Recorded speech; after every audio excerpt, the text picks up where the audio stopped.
state is here. I didn't say anything. 4 inches higher. Which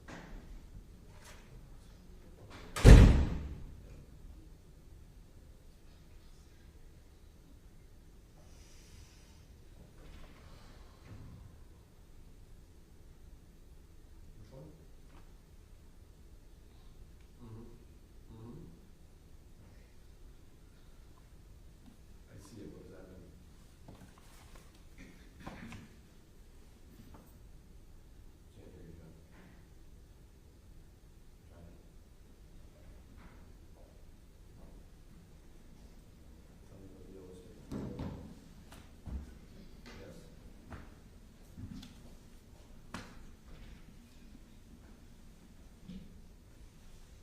I see it. Yes.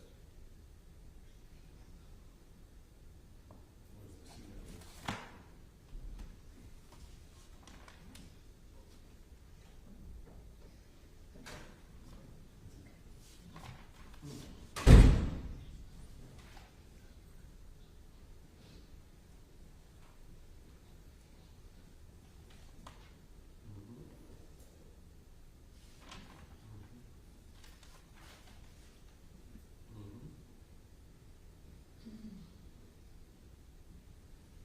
What is the red? And the red one, does it have a red yellow sticker?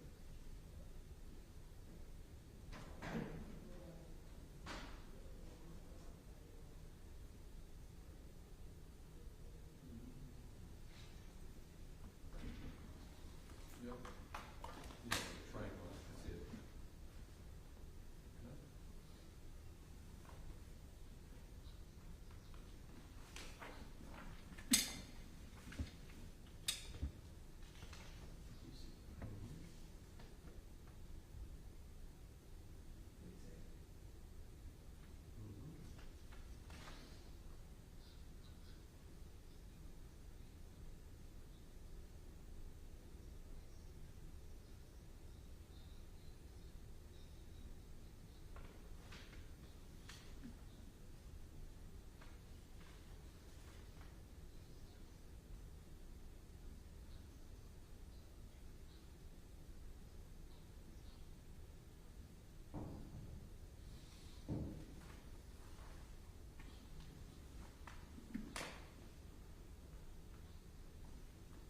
Yep.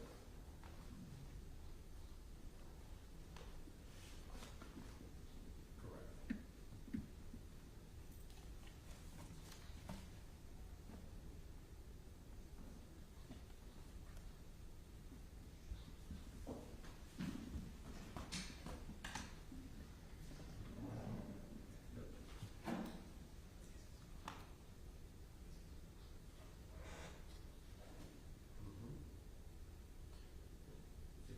Okay. All right, I'm calling when I get out of court because we're gonna go for a ride up to see the vote, so I'll be in the car in about 30 minutes, okay? Well, there, till 1:30. At 1:30 we have court, but it's not gonna revolve around the issues you and I are discussing. Thank you, bro. Bye.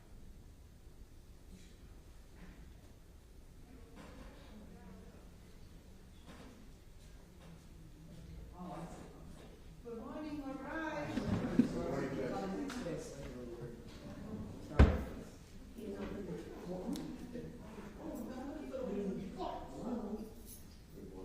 morning, everybody. What's up with your ball? Good morning, thanks for coming out.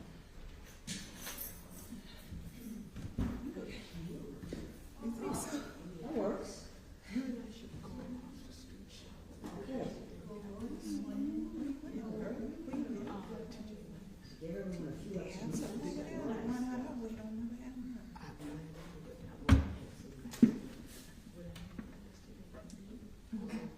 Yeah, it was cute. I did, I thought, I everyone is here, right? Okay, you found I something. remember saying that. Too. I say a lot of things. That's my problem. That's my problem. Cause I had this, I Because I was couldn't gonna find bring the jury in, open up the regular session, because it. And, that's what we're doing. I had You this have in your my closet now, last night's I had counterparts information, you want to send them a message? So anyway. Text to the prosecutor. prosecutor. This. Find out where they are, so. Mhm. Thank you. So what's going on? Huh? That's not till Monday. Yeah. Because we're all meeting together. I'm the only one that's gonna go from the defense team, That's fine. just I me gotta go alone. to Okay, James. but, So it's going you know, we're gonna be parking the cars. You told me it's gonna be on that, one block north of the parking lot. I know where it is, the back door of the courthouse? Yeah, with the jails on the other side? Yeah. Okay, Yeah. But I yesterday everybody So they- the situation. we just gathered it up. She ought to be thinking like, what? And he Yeah, never I'm ready to go. going to And everyone.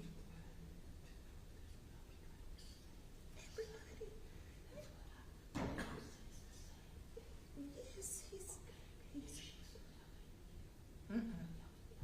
because she's too busy pushing pages. Okay, he probably controllable.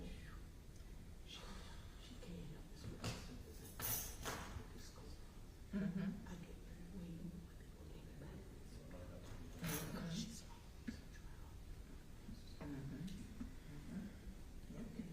She's always something serious, something very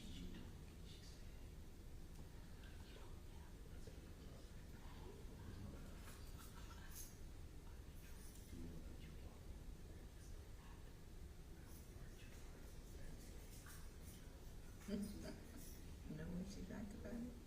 She get to a certain point, she let him pile up, and then she takes off and doing.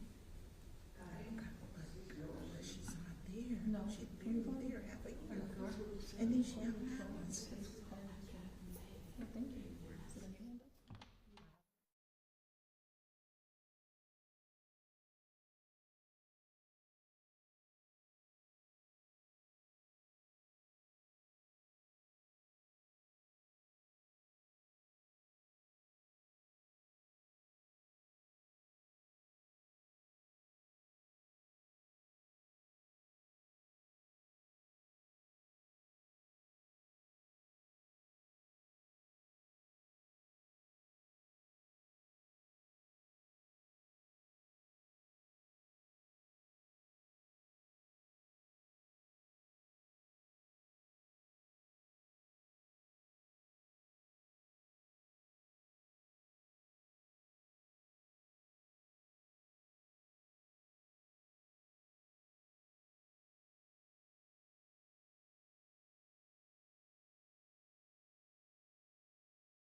State of Florida versus George Pino, Florida's announced.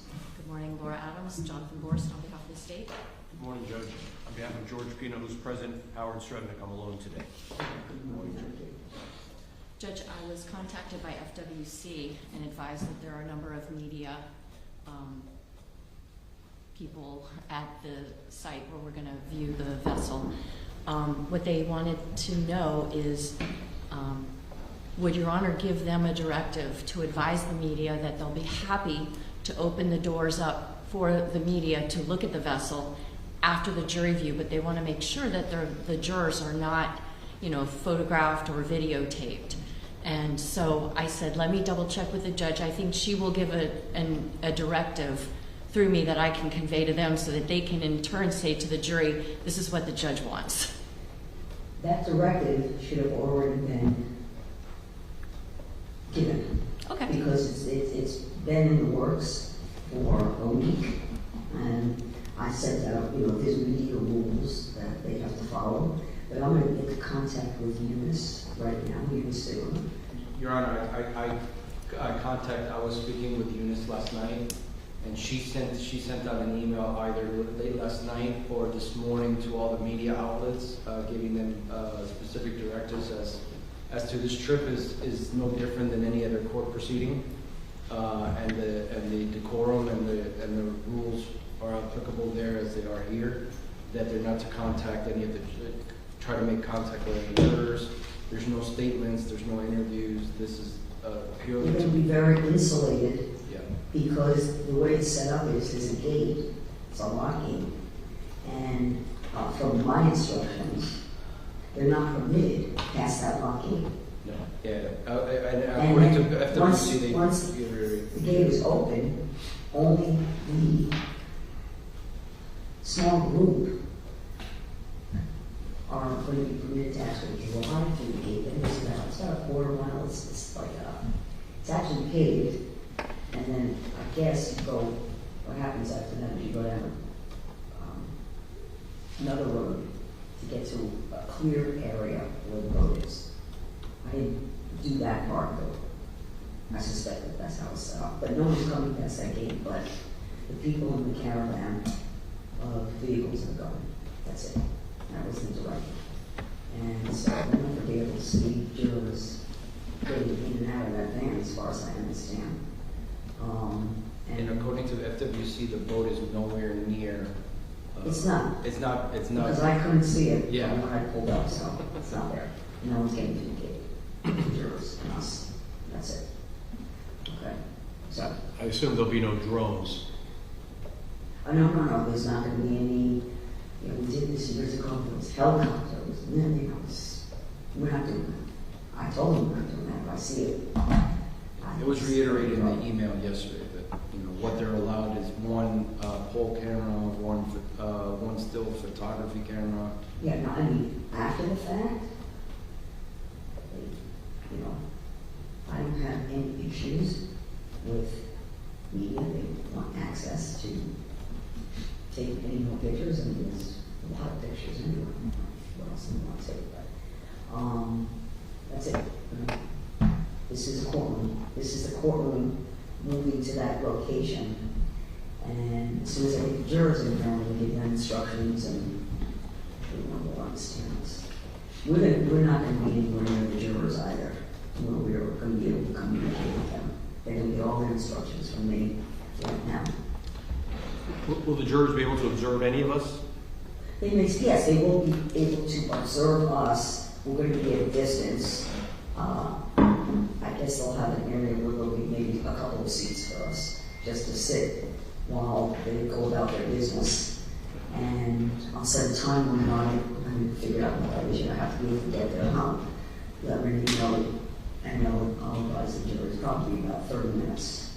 I think that should be a sufficient period of time. Any shade where we're going to be sitting, Judge? That I don't know.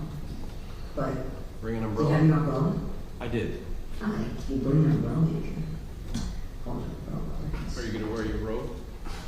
I have to, I think. Wow. So I can, I'm going to be like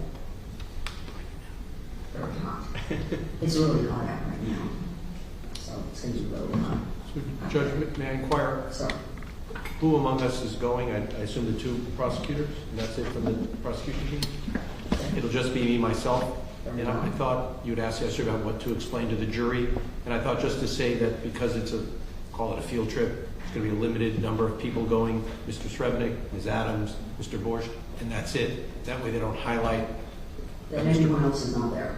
Right, so Mr. Pino won't be there, Mr. Shapiro won't be there, there's a whole bunch of people not going, and it'll just make Mr. I'll let them Pino know that. be invisible. It's very restricted, and the purpose is basically just for the jury to see the vessel, have an opportunity to spend a little time walking there. They'll be able to take notes. They can't speak with each other.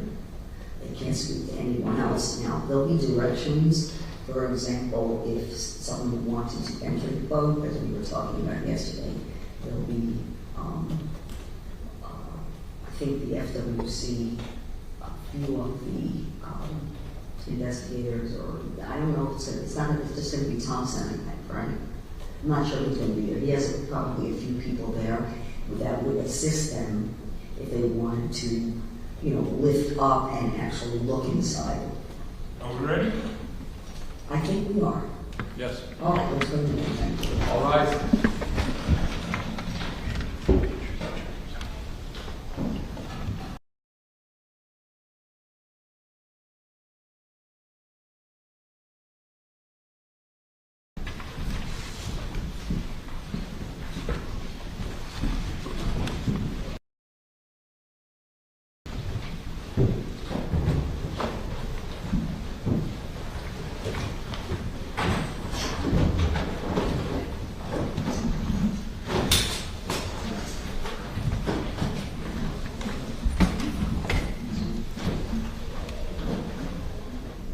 All right, everyone be seated. Thank you. Just a minute.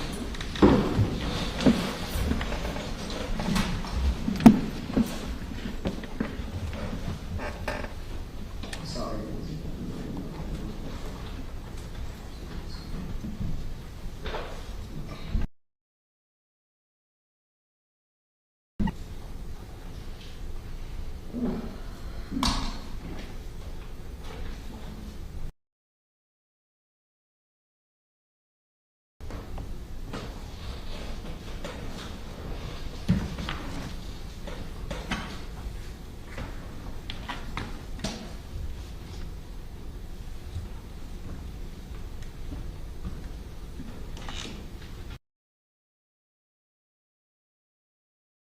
Good morning.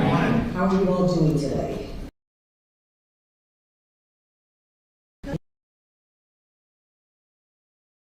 To you or in your presence about this case? No. Have you done any research or investigation? No. See anything in the news about the case? No. Read anything in the newspaper? No. Television? No. Social media? No. Okay. So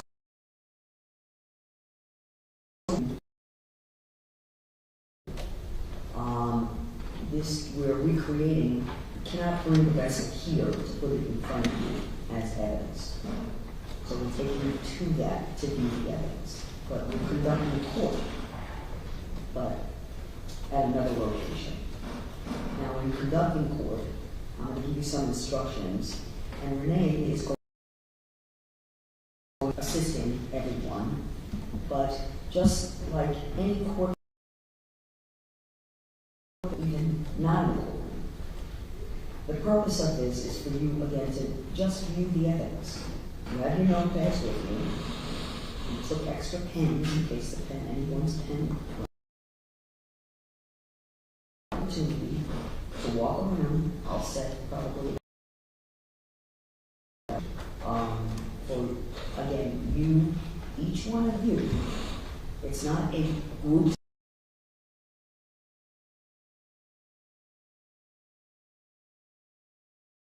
Or whatever information you think might be helpful to you.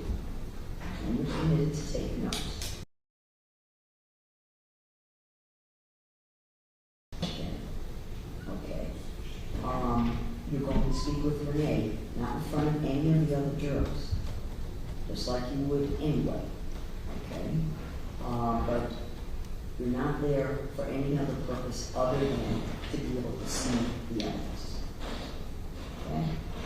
There's not going to be anyone's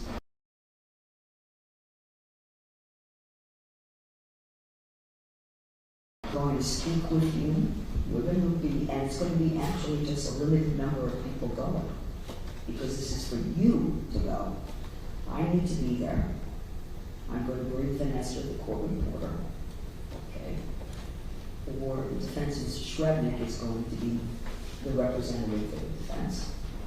And prosecutors, two. And that's it. Okay. Don't, it needs to be limited, so I've restricted that. So because other people aren't attending or because Mr. Pino's not attending, please don't draw any inferences from that. We need to keep this as a very small group.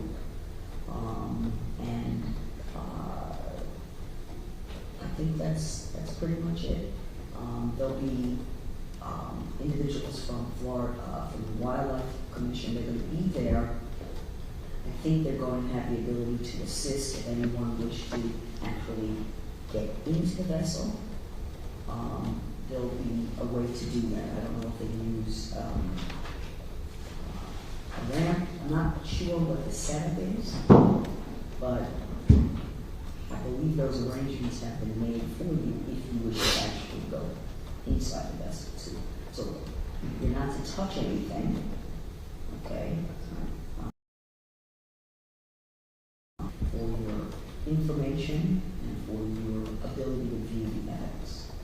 So I think 30 minutes will probably be more than enough time. I'm not sure if it's shaded at all. So I think 30 minutes will be more than enough time for you to have that opportunity. Okay? We're going to take you now downstairs. You're going to be escorted. Renee's going to take you. We have a van that is, I think it's a 14-person van.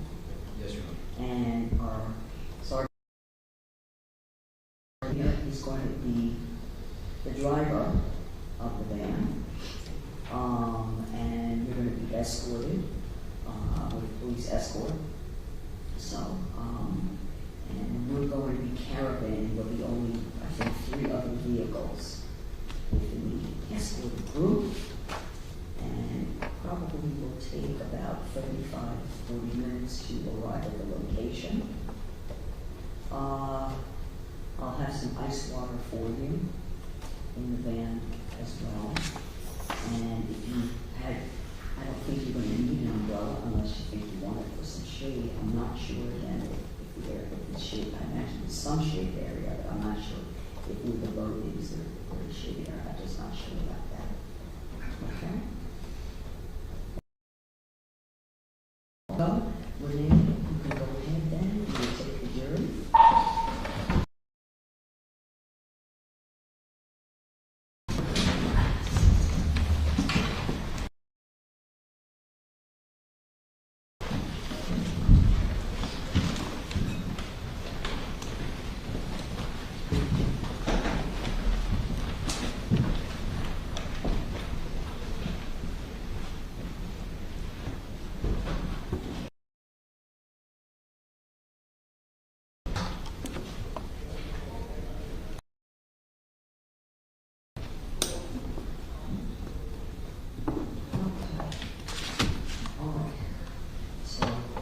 Covered everything well enough, and we're just going to give them a minute, because I'm going to want to go down the judge's elevator also, so I just want to give them a minute to get down the elevator.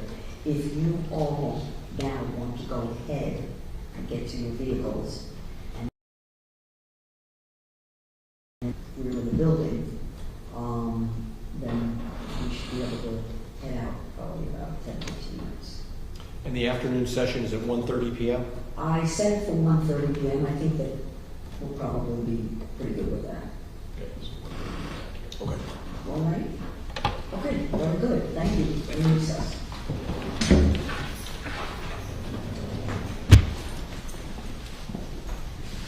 This is not so much.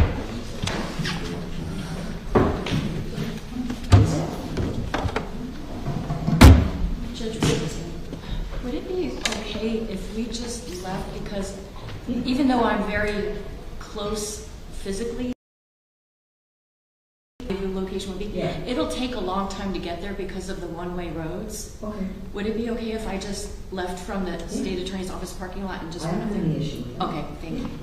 Like, what color car do you have? It's like a bluish, silverish. Okay. It's like a little SUV. It's a little Toyota Corolla. That's the way we'll wait on that. Okay. They're gonna keep the gate closed until everyone arrives. Anyone of us, Okay. and I'm not gonna have the jurors actually go through the gate until I know that We're already the there. council Okay. is there. I have a gray SUV. I'll put it right between the jail and the courthouse, right? Perfect. I'll be there in no time. Okay. Judge, this doesn't have to be on the record, but the rule of sequestration has been invoked. Mrs. Pino has testified for the state, but I'm told she's also going to be called for the defense. So she can't be in the courtroom during any proceedings that are evidentiary. Okay, but yeah, this is not yet. No, I understand that. Okay. I just want to make it Very real. good. Thank you so much. All right. See you all in a little bit. Kay will be here. Kay will be here at 1:30. You don't remember that. Kay, Okay, thank you. Yes. have a good day. Thank you too. I'm ready. You ready to roll?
Good afternoon, session. State Florida versus George Pino. I'm going to ask the parties please to announce. Good afternoon, Laura Adams, Jonathan Forst on behalf of the state of Florida. On behalf of George Pino, who is present, Howard Serevnik, Mark Shapiro, Eva Marino, and Janelle Gomez. Oh, very well. Ms. Pino, would you take me to swear, please?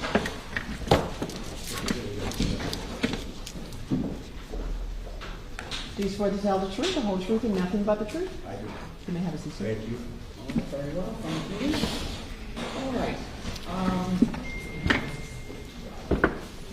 So,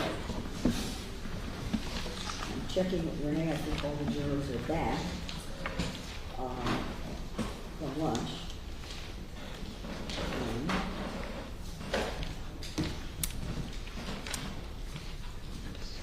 Just as a recap, we conducted the jury view. Having trouble hearing you, Judge. Okay, how's that? Better, thank you. I don't know, I asked for a longer microphone and I got a really long microphone, but. All right. Is that better? A little bit. Okay.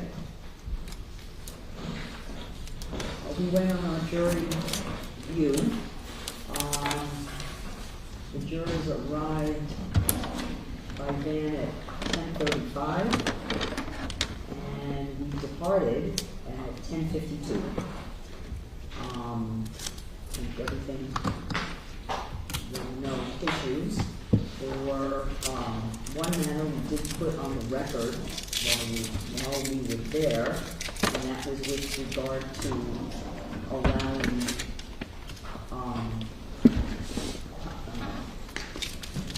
Lieutenant Thompson? Lieutenant Thompson to point out and just stand and point to two specific areas on the vessel that had green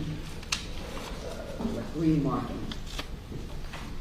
And that was done, again, we discussed it first, Vanessa was with us, we put it on the record without objection. There were no statements made, no comments made, no testimony, and then the jurors went about their business without discussions. So, I'm double checking, I haven't heard back from Renee.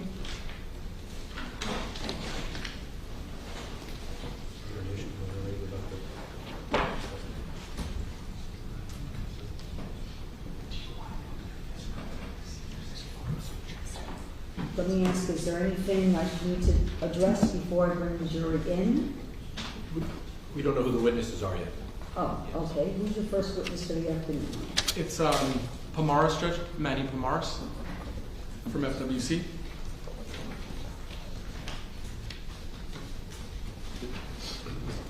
Is he the only one today? Are there other? I don't know who was Lieutenant Kumaris from FWC. FWC, Okay. FWC, Judge, yes. All right.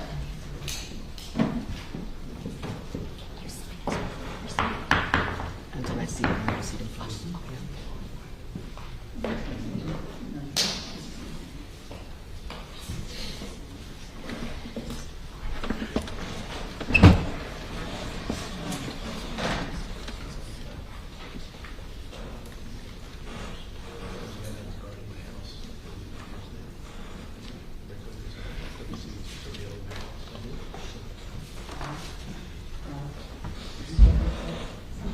You double check?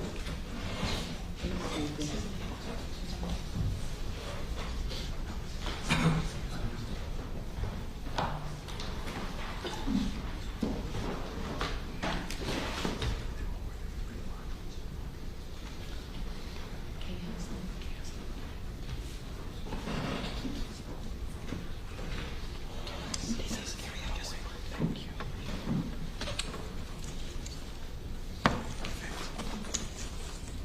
You know who's that? May we inquire if there's another witness after Pomaris, or will he take up the whole day so we can flag any issues? No, I think that we'll call another witness after the lieutenant. How long will this first witness be, you think? Not sure, Judge. Bit of time? It's, How long do you anticipate your direct to be? Each other? I would say maybe an hour and a half. Okay, we'll be a while, we'll take a break anyway. If there's anything else, then we'll discuss the next witness, okay? I expect to work though till about 5:30.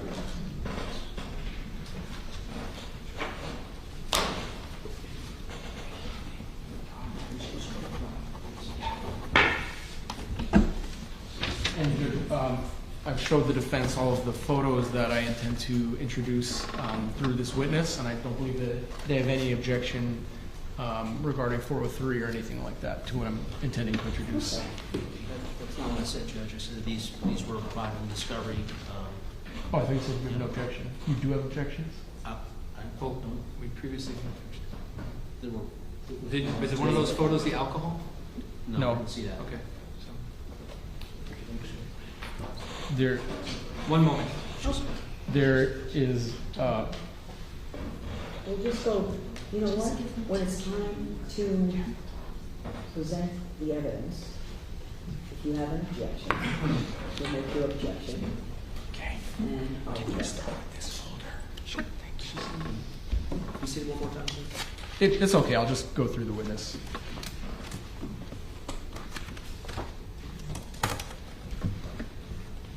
I thought maybe there would be a stipulation, but Well, there might be. They asked you to do that again. I'll just have the witness authenticate it and show it to them in real time, Judge, unless, you know. All good. I tried to do that, but they didn't want to, so. Yeah. That's Yeah. Okay. Okay, we can do that. Yeah.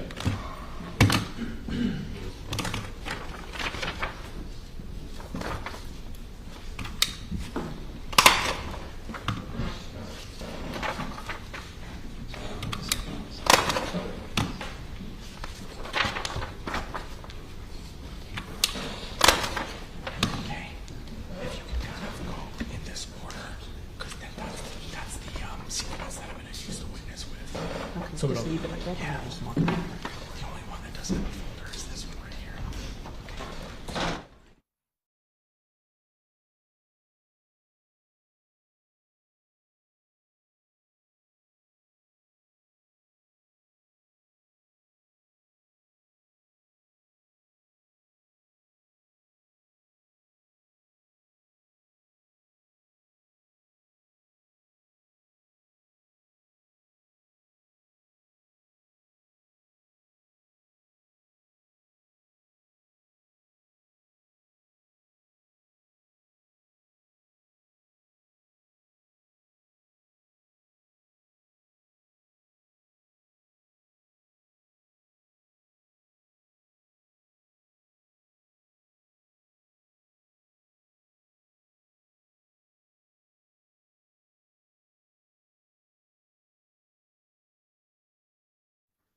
please be seated. Good afternoon, ladies and gentlemen. Welcome back. Hope you had a good lunch. Let me ask, have you been discussing this case with each other? No. Or with anyone else? No. Has anyone attempted to speak with you or in your presence about this case? No. Have you seen anything in the news about this case? No. You're not looking for it, am I correct? Correct. You've done any research or investigation to gather information outside of this courtroom? No. Very well. We are ready to proceed. State, you may call your next witness. Yes, Judge. The state calls Manuel Pomares.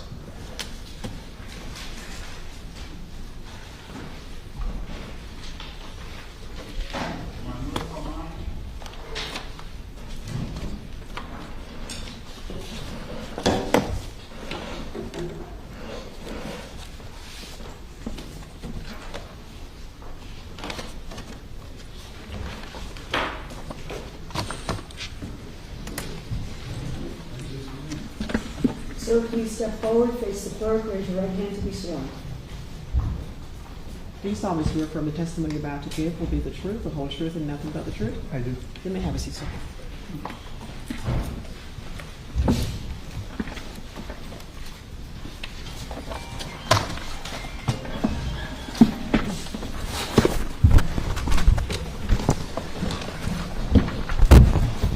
Sir, if you keep your voice up, the microphone is in one direction and the jury is in another.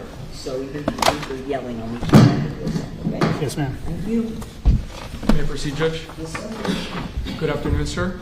Good afternoon. Can you please introduce yourself to the members of our jury? My name is Manuel Pomares. I'm a lieutenant with Florida Fish and Wildlife. Florida Fish and Wildlife, did you all just host some guests today? Yes, we did. Did you see some of them here in the courtroom? Yes, I do. Was that to see a vessel, a crashed vessel? Correct. The vessel, were you part of the recovery? I was part of the recovery of the vessel. So let's talk about how that happened and the information that you have. Were you working on the day of the crash, September 4th, 2022? I was not working that day when the event occurred. I was notified afterwards. How did you learn about the crash? I believe I was called either to my personal phone or my work phone, notified, and then I would have come out shortly after that on the clock and responding to phone calls and trying to gather information and see what needed to be done at that point. Where did you respond? Initially, I was just on the phone gathering information because I didn't know where to go until more information started coming in. The location of the accident was Cutter Bank, which is a remote area that even if I left right away, I wouldn't have been able to go to. So it was more beneficial for me to get additional information and see what was needed before I left and responded somewhere. So where did you drive to? Initially, I just stayed at the house making phone calls, coordinating. Eventually, I ended up, I believe I went to Walmart and bought water, and I believe one of my counterparts bought food because at that point in the evening, we had to keep officers keeping watch on the vessel because the vessel was overturned in Cutter Bank, adjacent marker 15, and we knew we weren't going to be able to recover it that day. So we needed to maintain custody of the vessel and have somebody watching it overnight. So we had to make arrangements. Okay, let me stop. Sorry. We're going to go slow. You're talking fast, but we're going to go slow. Okay? Got it. All right. So you go to Walmart. Correct. Why did you go to Walmart for supplies? Went to Walmart to get supplies, water and drinks for our officers. Okay. And then after you get the waters and drinks and food, do you go to Black Point Marina, or where do you go to? I responded to Black Point Marina, and I arrived there as the fireboat was arriving with victims that had not been transported because they weren't as severely injured as the ones that had been airlifted. Okay, so at this point, it's dark outside, it's nighttime? That is correct. Okay. Now, as a lieutenant, can you tell me what your responsibilities are? Okay. I'm an investigative lieutenant. I was an investigative lieutenant at that time, and part of my responsibilities are to provide the investigator, the lead investigator, with any assets he may need, assist him in any way that I can. Due to the remote area, the accident happened in southern Miami-Dade, almost northern Monroe County. So me getting there wasn't practical. I wasn't going to make it there in any time to be of use to my team. Now, the lead investigator in this case, Lieutenant Thompson, at the time he wasn't a lieutenant, did you oversee him, or is that a different lieutenant? He was supervised by a different lieutenant. His name is Lieutenant Daniel Miranda. On that evening, I believe Lieutenant Miranda was not available for one reason or another, and I was the one who initially responded that evening and helped out and supported Investigator Thompson. Okay. So you mentioned that you saw some of the less injured passengers. Did you specifically interact with them at Flag Point Marina? No, I did not. Okay. They were coming off the vessels, going to their family members, and I did not impede in that or stop or take any action in that aspect. So the next day, September 5th, what are your duties? What are your assignments on that day? So I was also part of the dive team. So part of our duties was to document the scene or the crash site. We had come up with a game plan to respond out there on one of our patrol vessels. 3 members of the dive team, I believe it was Officer Oscar Saavedra, Lieutenant Ryan Smith, and myself were dive team members. And there was an officer, I don't recall at this point, that was driving the vessel, shuttling us around. All right, so how do you become part of the dive team? Do you have to be trained and certified? You have to have certification first, and then you have to go through an interview process and be selected. Did you receive all of the necessary training and certifications to become part of the dive team? Yes. And just as an aside, how long have you been with the Florida Fish and Wildlife? I'm in my 29th year. Formerly, the agency was called Florida Marine Patrol. In 1999-2000, the voters of Florida decided to merge the Florida Marine Patrol with the Game and Fish Commission, and now we are the Florida Fish and Wildlife Conservation Commission, FWC for short. So do you have a long or many years of experience diving? Yes. So in preparation for a dive, I imagine, do you have to put on a suit, or what do you wear? In this case, we didn't have to put on a suit because there wasn't contaminants. We have to put on dive gear, which is a BC, a dive tank, regulators. So all that had to be loaded on the boat because obviously it was far away from the mainland. So let's break that down. Can you explain what that equipment that you just referred to is and how it assists you? Absolutely. So it's scuba gear, self-contained underwater breathing apparatus. So it's basically a BCD, a buoyancy control device that inflates to help you control buoyancy. Okay. You need to put that on. Behind that holds a dive tank, which has your air supply. And then you have regulators that bring the pressure down from what's in the tank to something you can actually breathe, to be able to breathe underwater. So. And do you have to regularly receive additional training, either yearly or anything like that? Yes, we typically try to do it monthly at minimum. Sometimes we don't because there's call-outs and other situations where we dive more often than that, so it all depends on what is occurring in the field. So where do you leave to do the dive? Where do you leave from? I believe we left from Coconut Grove and loaded on my patrol vessel in Coconut Grove and responded from there. And, we've heard testimony about Cutter Bank. Did you know where in Cutter Bank the wrecked vessel was? Yes. And I think earlier you mentioned that FWC, did they make arrangements for there to be somebody who had eyes on the wrecked vessel from the time they learned of it to the time you got there? Correct. And why was that important to sort of have a babysitter for the crashed boat? It's important to maintain chain of custody and make sure nobody messed with the vessel or took anything from the vessel. It could have also been a navigation hazard. People that navigate that area might not know it was there, especially at dark, and somebody could have run into it. So was that a priority for FWC to make sure that happened? Absolutely. Okay. So when you arrive at the area of the crash site, what do you see? There's an FWC vessel. There's also Miami-Dade vessels because Miami-Dade was assisting us with their dive team to facilitate being more efficient. And is that common that Miami-Dade would assist FWC in a dive like this? Yes, multi-agencies come together to help in situations like this, whether it's a crash or a significant event. We often work together. Okay. So had you been to Cutter Bank before? Yes, I've patrolled Cutter Bank before. All right. And I know the jury has heard this description a few times, but can you just briefly describe what Cutter Bank looks like and the markings? So Cutter Bank is a narrow channel.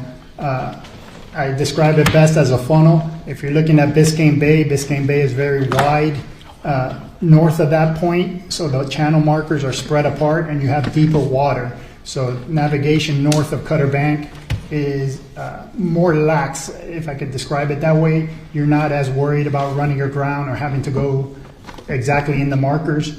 When you get to Cutter Bank, if you think of it as a funnel, you've got to go through this corridor where you have flats, very shallow water on both sides. So you really have to pay attention when you're going down or through Cutter Bank. So you mentioned earlier that as part of the dive, there was going to be an effort to recover items underwater? Correct. Did you also document the scene with photographs? Yes. All right. And did you document the area of the boat crash as well as the nearby channel marker? Yes. Was there a Dayglow 15 marker at the top of the pillar when you got there? No, the day boards, which would have been number 15, it's a green square, and there should have been 2 of them on the top of the marker so that if you're navigating from north to south, you could see one, and it tells you the east side of the channel. And then if you're navigating from south to north, you would see the opposite one as you're traveling northbound, and it'll let you know the east side of the channel. Okay. I'm showing the defense 2N and 2Z for identification, if they could take a look.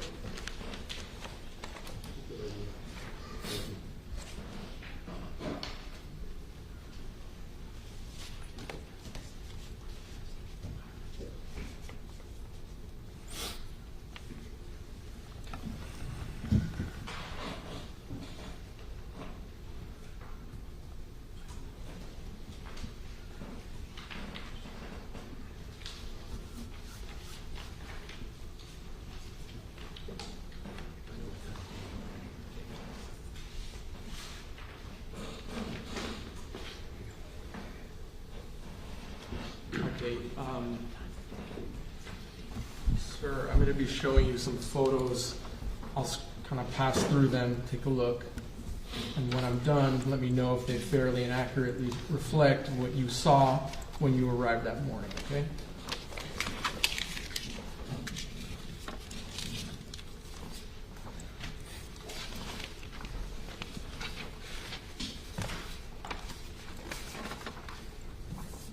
Do they? Yes, and I arrived, I believe, around noon or shortly after noon, just to clarify. Your Honor, I ask that 2N through 2Z be introduced into evidence. No objection. Thank you.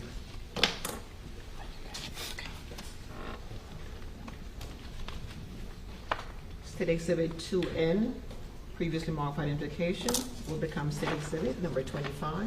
I'm sorry, can you see? 2N will become State Exhibit number 25. Thank you. You're welcome. 2O, 26. 2P, 27. 2Q, 28. 2R, 29. 2S, 30.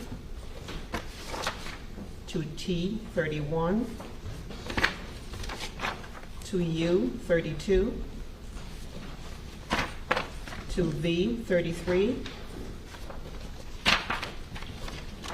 to W, 34, to X, 35, to Y, 36, and to Z, 37. Thank you, Madam Chair.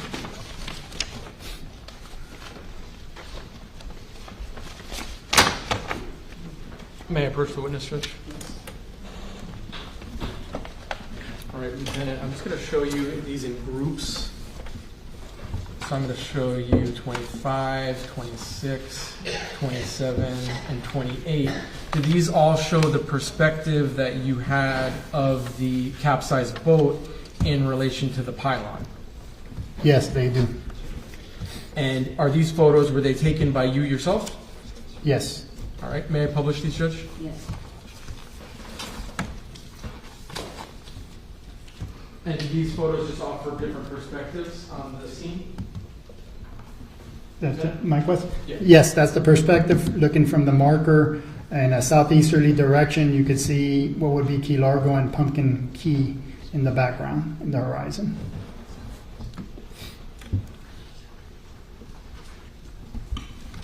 Are you able to approximate the distance of the capsized boat to the pylon?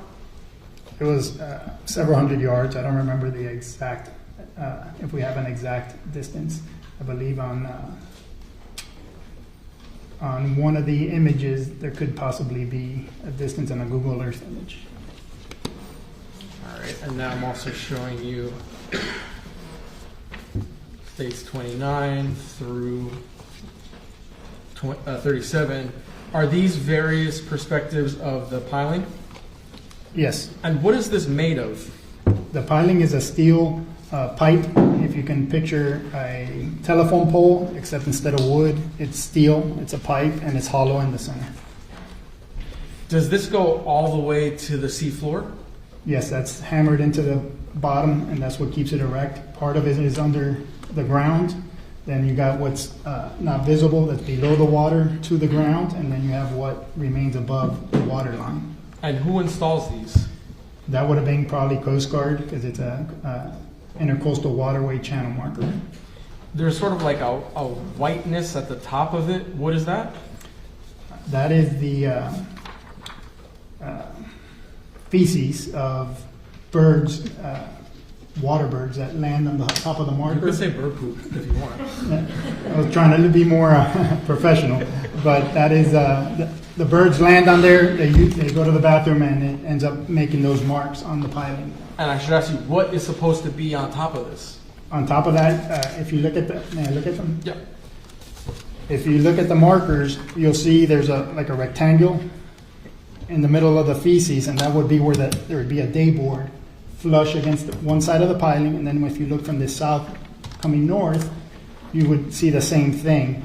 The best I could describe it is a rectangle where there's no feces, and that's where the day board would be. That's why there's no feces there. So basically, So there's no white. there's gonna be a day board on one side, a day board on the other side, and the pylon in the middle. Correct. And how are the day boards connected to this? There's bolts and brackets that basically, the day board is made out of wood, and in this case, because it's a green, it's a square, and they're bolted to each other, kind of sandwiching the two boards to the piling. All right, may I publish some of these, Judge? Yes. All right, and there's a variety of perspectives.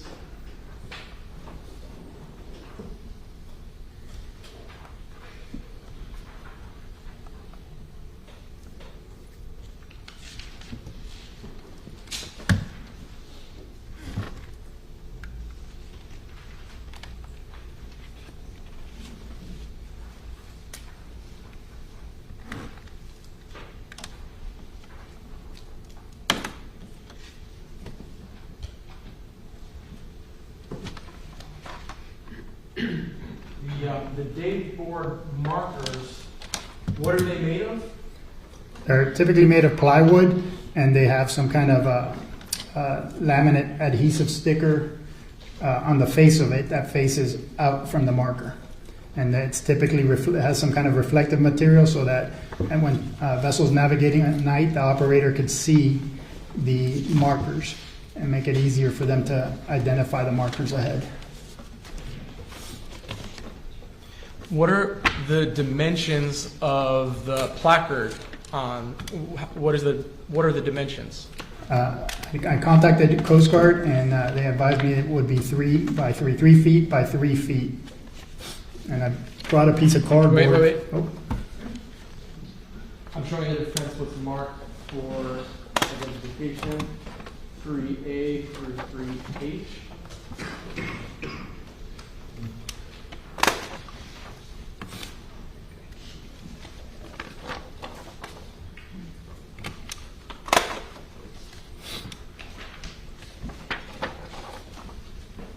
May I approach, Judge? And Lieutenant, I'm going to show you what's marked for identification 3A to 3H. Let me pass through them. And when I'm done, tell me if they fairly and accurately depict what you saw on this day. Okay, do they? Yes, they do. Judge, I'd ask that 3A through 3H be admitted into evidence. Thank you.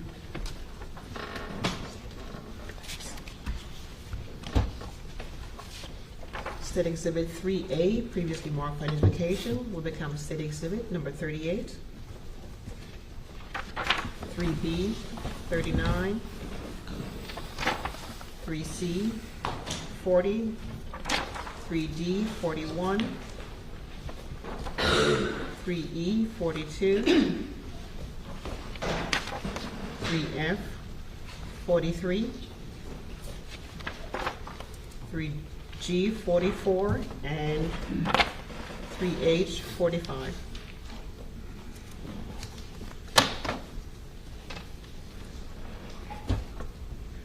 Thank you. All right, so Lieutenant, I'm going to ask, with the court's permission, if you could step down and help me publish some of these photos with the jury.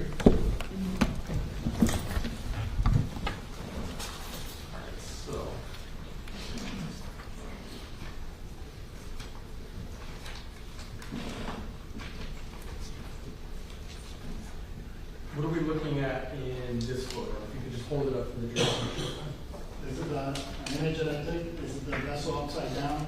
It's sitting on the bay. There's a shot of water. The treetop, which would be the roof, is actually on the bottom. So it's sitting there. It's not floating. It's sitting on the bottom.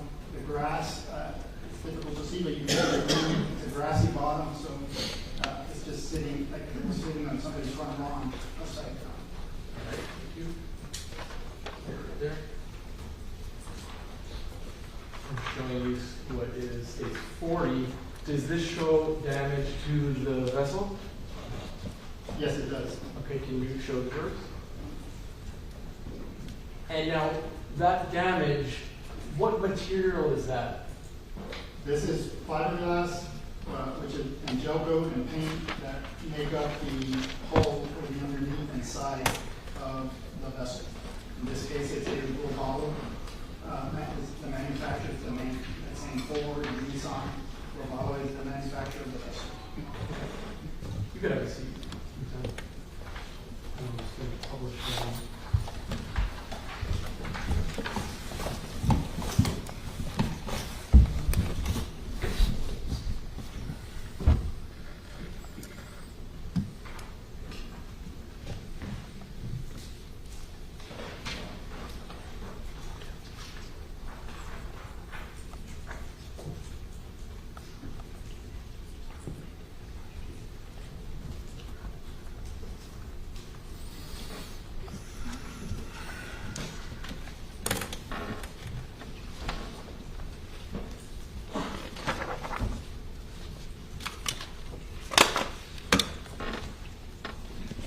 All right, so we've gone over the documentation of the pylon, the capsized vessel.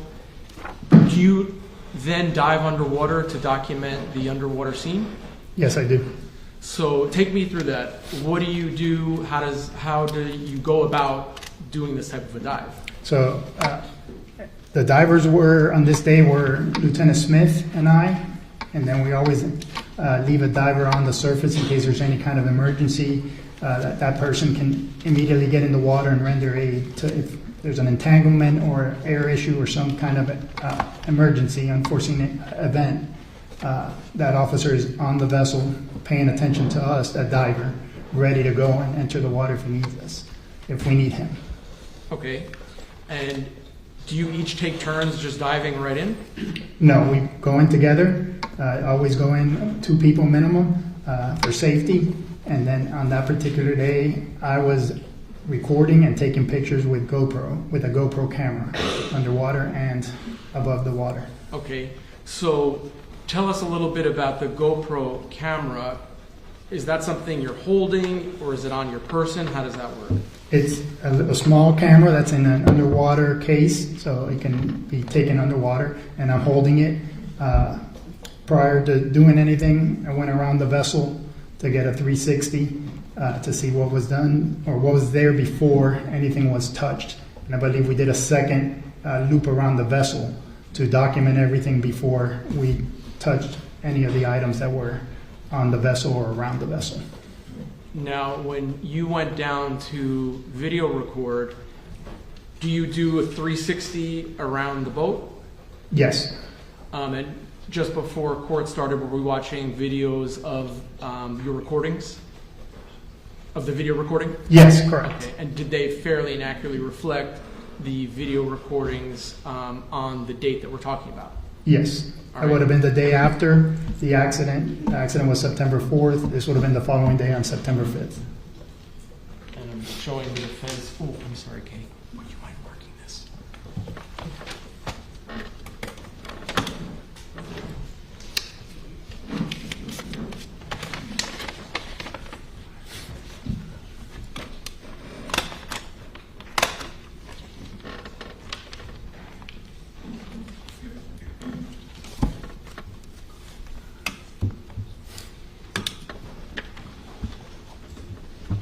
Showing defense for R.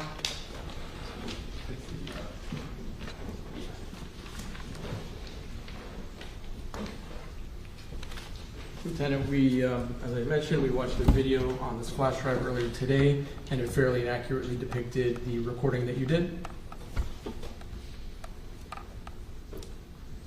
I would assume that that's the recording device that it was on. That I just played for you? Yes. Okay. Judge, I asked that for RB admitted. No objection. State Exhibit 4R, previously marked identification, will become State Exhibit number 46. Judge, may I publish States 46? And with the court's permission, Lieutenant, can you assist me with this? Yes. Do we have the... Yes. Okay. So, Thank you. So Lieutenant, I'm gonna sit. Can you stand right next to the screen? Yes, sir. All right.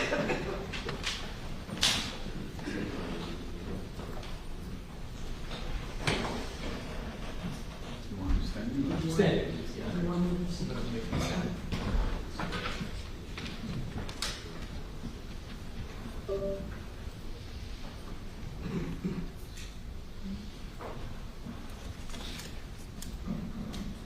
So the first file for the record is GOPR 1521.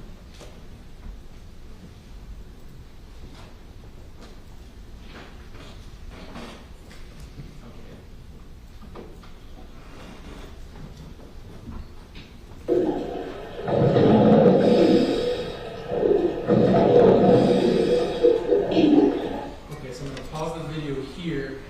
What are, actually it's kind of hard to see. Let me keep going.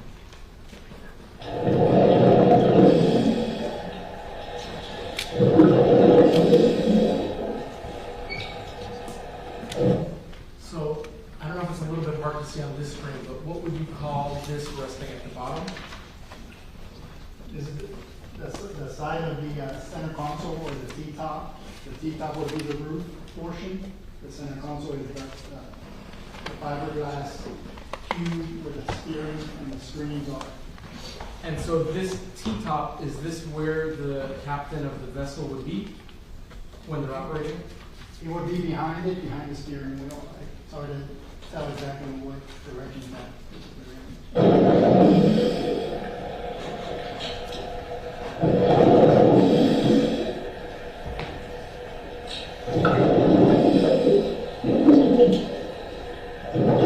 All right, Lieutenant, what side of the boat are we looking at here? Here you're looking at the vessel upside down. This should be the starboard side. You can see the damage, which is all on the starboard side.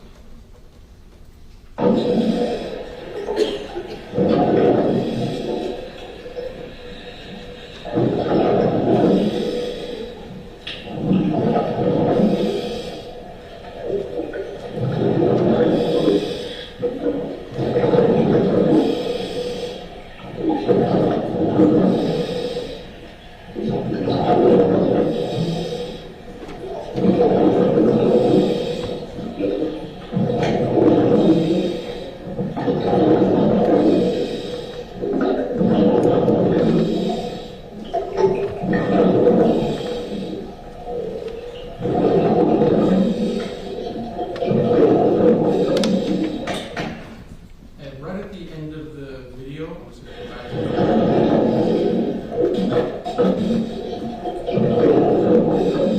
so what is that we're looking at the back? This right here? That is actually at the bow. That's the anchor at the very front of the vessel. I've done a 360 degree. I've gone all the way around the vessel and back at the front where I started. Okay, so this is the front of the vessel. Correct. All right, keep standing, please. Now, GOPR 1522, I'm going to publish that for the record.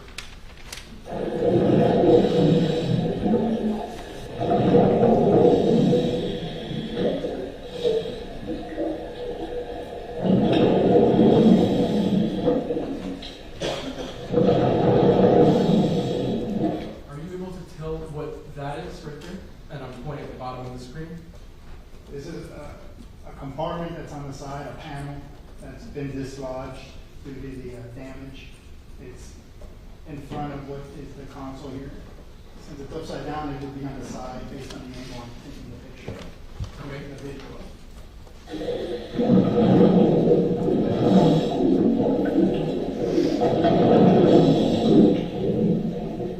So is this video sort of a closer perspective than the last video? Correct. This one's more trying to get closer into the vessel. The other one was like further from the vessel itself.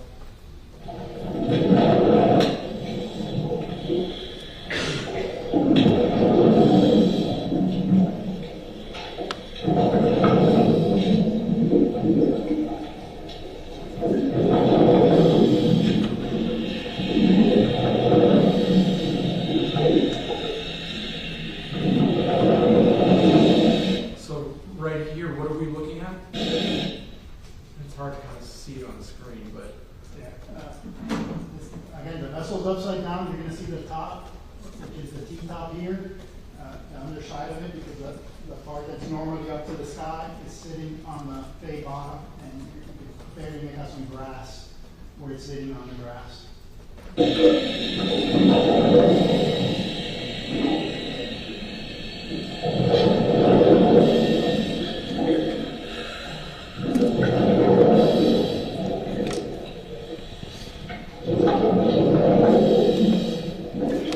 are you able to tell what area we're looking at here? That's the helm area where the steering wheel would be. You can barely make it out right here. And then this is the console where all the electronics will be. Here's the seat in the leaning post area, or the backrest of the seat. The windshield's up here.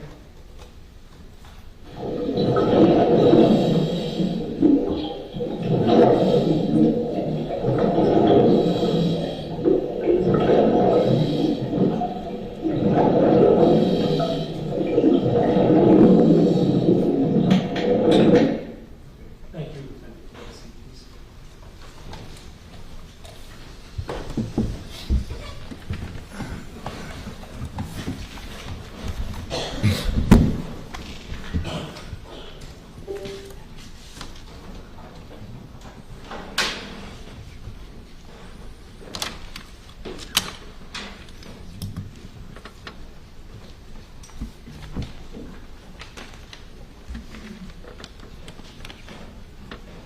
All right, so you mentioned earlier that some underwater photographs were also taken, correct? Correct.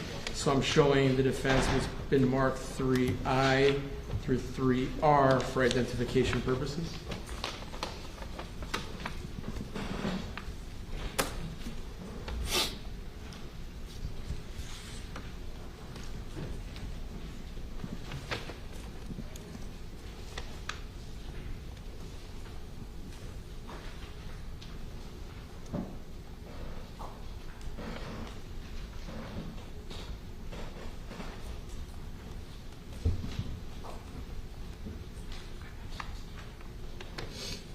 Okay, may I approach, Judge?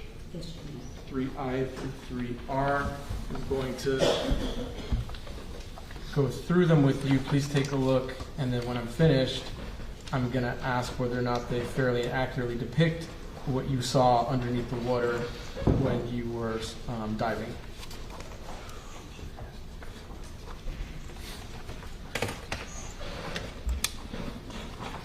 Did they? Yes, they do. So Judge, ask that 3I through 3R be admitted.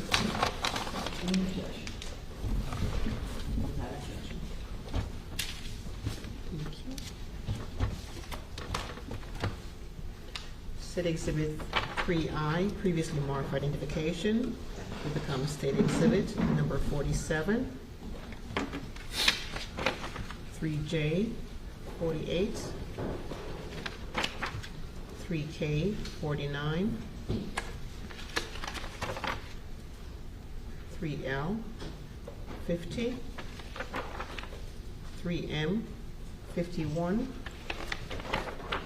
3N, 52. 3O, 53. 3P, 54. 3Q, 55. And 3R, 56.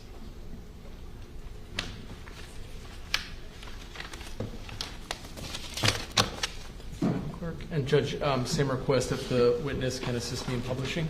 Yes. Thank you. All right, so Lieutenant, these may actually be a little bit more visible than the video. Can we just go one by one and you sort of show the jury what's depicted in these photos? Yes. In this image, you can see the T-top on the bottom of the bay. You can see the grass. Again, you're looking at the underneath. What's on the grass would normally be facing the sky. You can see a telephone right here, which is underneath of the T-top. This is the front windshield. We got a side windshield here and a side windshield here. You can see the top of it would be the console and the compass there. So that's pretty much the boat upside down from front to back. Now, how about in states 48? What are we looking at here? So again, this is the helm area. So now you're looking from what would be the seating or operating position. You've got the steering wheel, you've got the throttles, which you control with your hands. You've got 2 GPS units right here. They're hard to see because they're dark right now. All the switches on the console. Again, the front windshield, side windshield, the side windshield on this side. And that's the panel that I was asked about before that had become dislodged, held in place by wiring. You can see these are battery switches, but obviously it's not in its normal position, it's just been dislodged. Now this is states 49. What are we looking at here? This is again the front of the console. You can see the front seat here. This is the seating area. This is the backrest. You can see the port side, which is not damaged. You can see light coming in through the starboard side due to the damage to the vessel. Again, the front windshield, side windshield. That's pretty much. Okay, and you could have a seat, Lieutenant. I'll finish publishing the rest of these.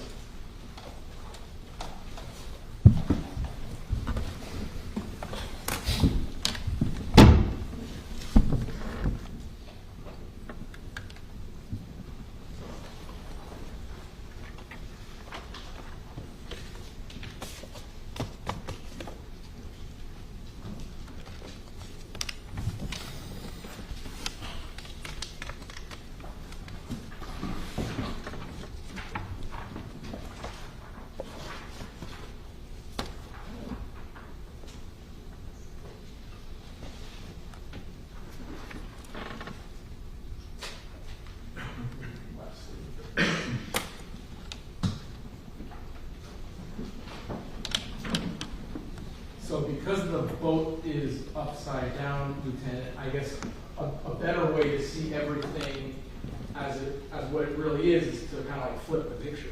Correct. It would make it easier to see what you're looking at, but it's just turning the vessel upside down.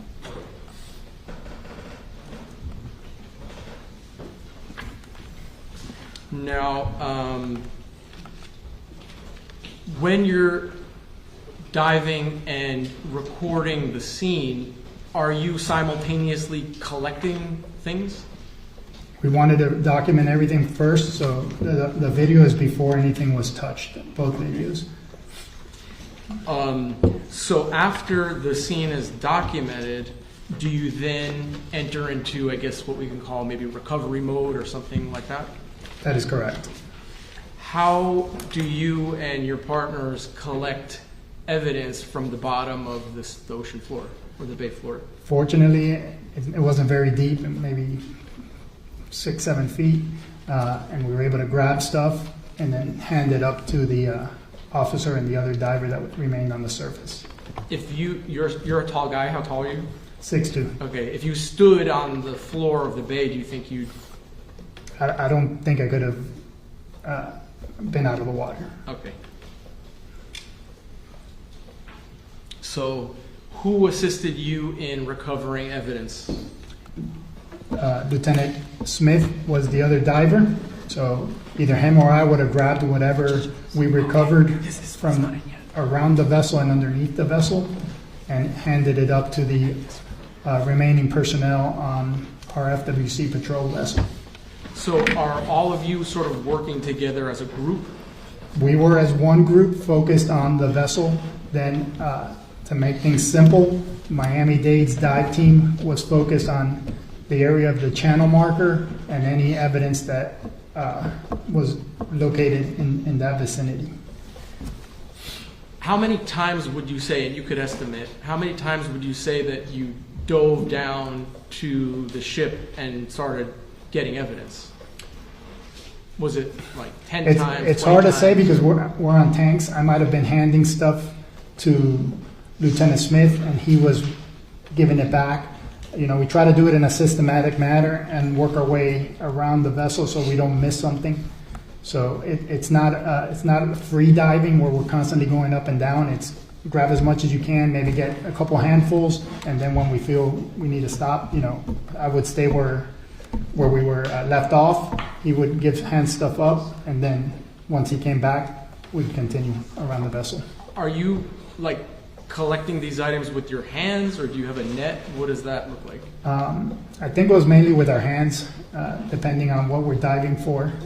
In this case, I believe it was our hands. Maybe we had gloves on. I don't recall. And then when items of evidence were recovered, what would you do with them? We would hand them up to the officers or personnel on the vessel, and they would put them in the vessel. Does FWC maintain custody of recovered evidence from the time it's grabbed by a diver to essentially today? Yes. And are records kept to make sure that there is what we call like a chain of custody from point A to point Z here in the courtroom? Yes, property receipts, and every time they are handed off to the next person, it's logged. So do you do anything else out on the water regarding evidence collection, setting aside the boat itself for right now?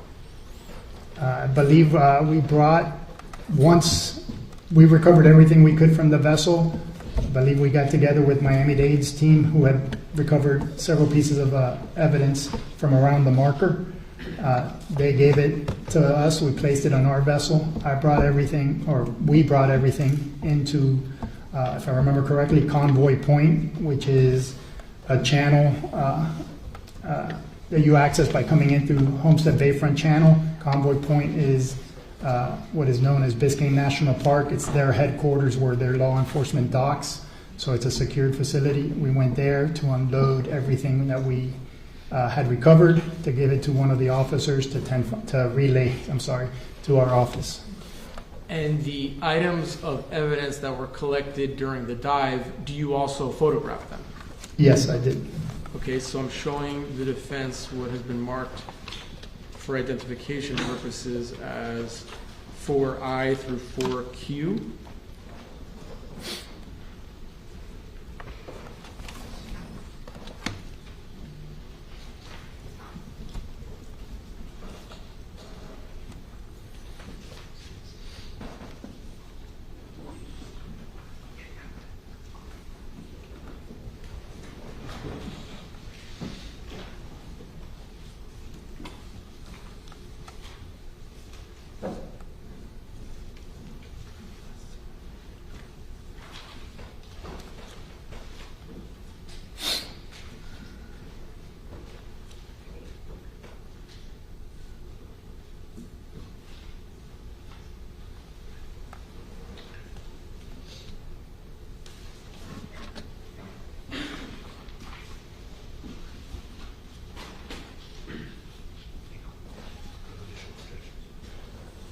There's no additional objections, deserving a prior objection we did. All right, so this is 4I through 4Q, Lieutenant. I'm going to scroll through just like I did before. And when I'm finished, can you just let me know if it fairly and accurately reflects the items of evidence that you and your partners collected on September 5th, 2022?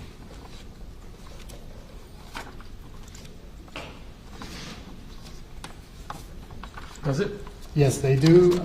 Again, some of them were collected by Miami-Dade, and some of them were collected by us on the vessel or underneath the vessel. Judge, I'd ask that all of these items 4I through 4Q be admitted into evidence, please.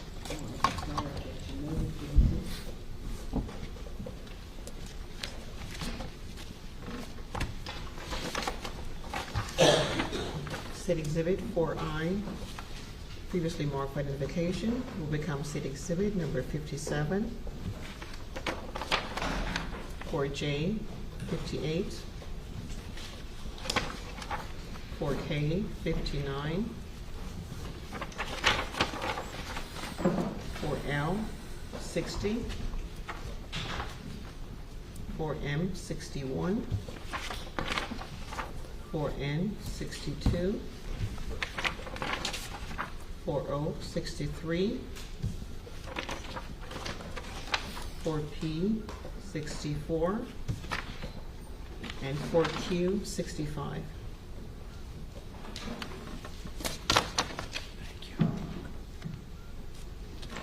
May I put the witness, Judge? So, Lieutenant, I'm showing you first States 57 as well as States 58. Are these sort of overviews of all of the items that were collected? These are the overview of the items collected from the vessel and surrounding areas of the vessel. Okay. And actually, before I ask to publish, what are some of the items that were collected and are documented in this photo? Starting from left, there's some clothing. There's 8 phones, a pair of glasses, miscellaneous. There's a couple pairs of glasses. There's miscellaneous fiberglass pieces from the vessel. Looks like a portion of a hatch belonging to the vessel.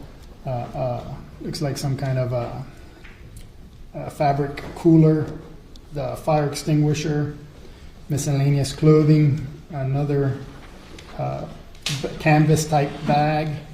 There's a couple of Yeti type tumbler cups, and a couple of Trulies and a Bud Light can. Did you say Yeti type tumbler? Yes. Okay. May I publish that, Judge? Yes. And where were these recovered from? They were either underneath the vessel or around the vessel.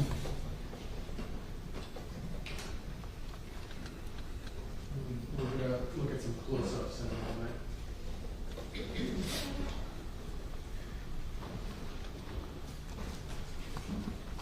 You mentioned cell phones and glasses. I'm showing you what is marked States 60, 59, and 61. Are these the cell phone and glasses? It would have been, these are the ones we recovered, and I believe these were around the marker by Miami-Dade. If you see these images, you got these 8. So this is the stuff that we recovered from the vessel. This group of items would have been recovered by Miami-Dade divers around the marker. So yeah, I'm getting ahead of you actually, Lieutenant, so let me slow down. So let's do 59 and 60 then.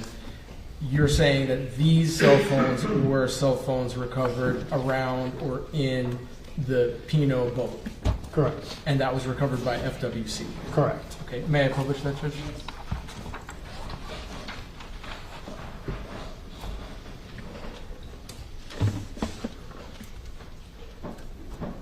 I think there are 8.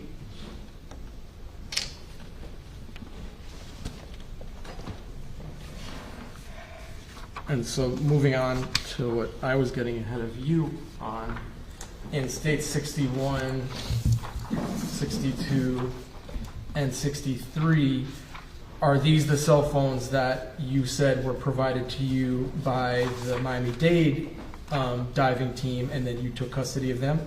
That is correct. And in this image, you have, again, a tumbler type Yeti style stainless cup, 4 pairs of sunglasses. We've recovered a couple gold colored earrings and 3 cell phones. Okay. May I publish them, Judge? Yes.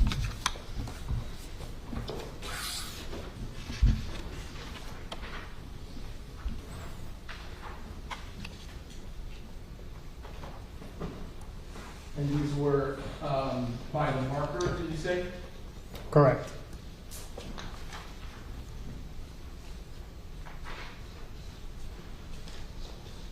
Were there also some IDs in one of the phones? Several of the phones we were able to identify because they either had little pockets or between the phone and their cases, they had identifications on them. Okay. Now I'm showing you what's in evidence as state 64 as well as state 65. What do these photos depict? These photos depict pieces of fiberglass, pieces of the hull of the vessel damaged in the impact that were on the bay bottom. Again, recovered by Miami-Dade divers. You also have a portion of a day placard that was with a bolt that is what kept it on the bottom. Since the placard is made of wood, it would have floated away if it wasn't for that bolt. And we're going to go back to that. Before we go back to the marker with the bolt, where was this located? Was it around the boat itself? I believe this was all around the marker. Okay, the marker. The marker, correct. All right, may I publish that, Judge? Yes.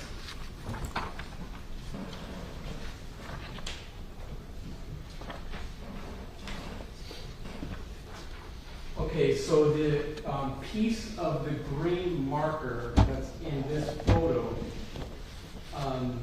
did you bring that with you to court today? I did.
Lieutenant, I'm showing you what's now marked for identification as 4S.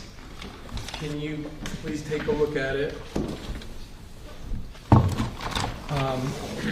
Can you first describe the packaging of this item of evidence? So this is a clear packaging that was packaged at our office so that I could bring and have it labeled of the recovered portion of the day marker, which would have been marker 15 from Cutter Bank. So after recovery, where has this object been the entire time? This, once we got everything to the office, and the boat we were done processing the boat, getting evidence from the boat, all the items and everything were put into the boat, and the boat was shrink wrapped. Shrink wrapped. Correct. Why was the entire boat shrink wrapped? To preserve the evidence as best as possible. Now, today the boat wasn't shrink wrapped. When did the boat become unshrink wrapped or opened up? I don't remember the exact date, but I believe the attorneys needed to go see it. They wanted experts to look at the vessel, and through the court processes, it was ordered to be removed, and at some point it was removed, and once you remove it, we can't put it back because that's something that has to be applied with heat, and once you take it off, very difficult, almost impossible to put back on. So just to break that down, are you saying that the state and the defense inspected the boat immediately after the shrink wrap was removed, and now the way the juror saw it is after the shrink wrap was removed? Correct. They also saw it without any of the items that were in it. We were asked to remove any items that were in the vessel, so they wouldn't have seen that. And that could have been hazardous if they fell on. Correct. And itchy and uncomfortable because it's fiberglass. Your Honor, I would ask that 4S be admitted into evidence. Can I just see it? Oh, sure. So, I'm sorry for interrupting you. That's okay.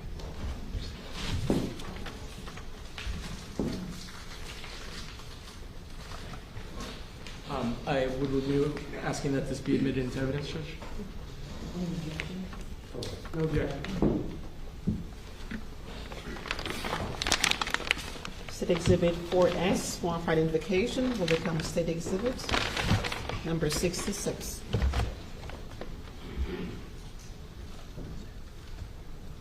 Thank you. And if the witness could step down to help me. Yes. All right, Lieutenant, so I'm going to hand the marker to you.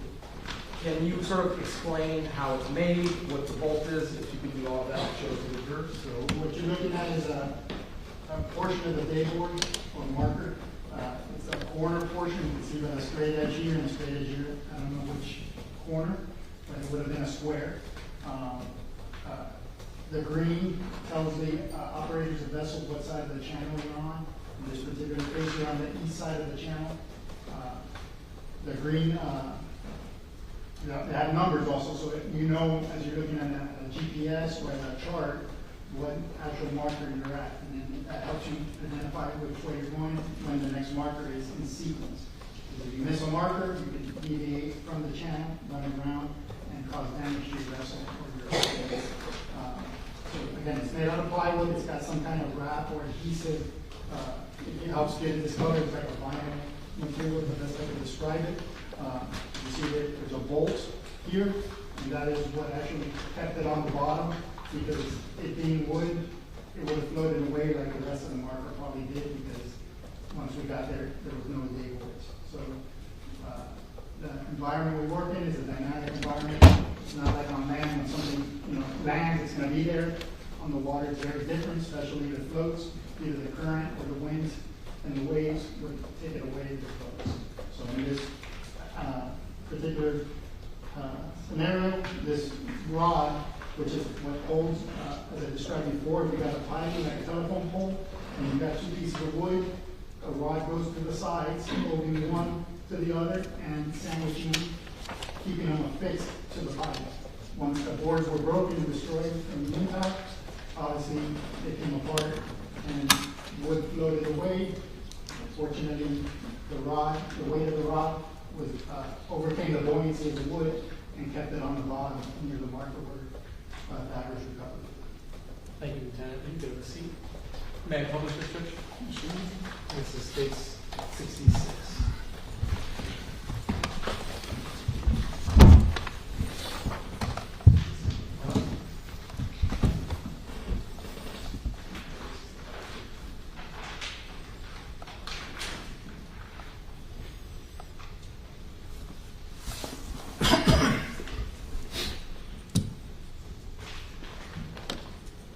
Now, did you bring another item of evidence with you to court today? Yes, I did. You said you did? Yes, I did.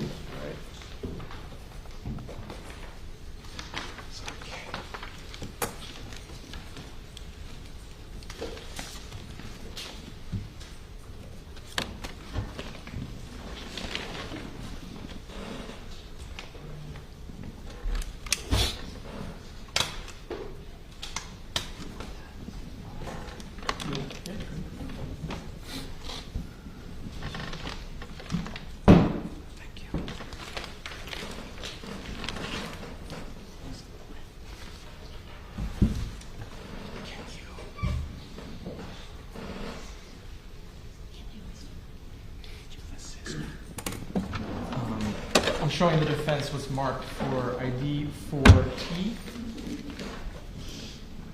May I approach, Judge?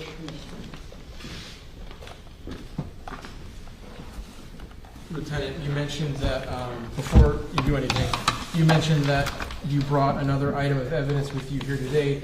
Is that what I'm showing you in states 4T for identification? Yes, it is. And similar to the piece of the channel marker, was this in the custody of FWC from the time of its recovery to today? Yes, it is. It has been. Where was it stored? Was it also stored in the vessel? That is correct. And then was it removed before the jury viewing? That is correct. Okay. And then the packaging here, it's plastic wrapped. Did you do that for purposes of court? Correct. All right. So I'm going to ask that 4T please be admitted. No objection.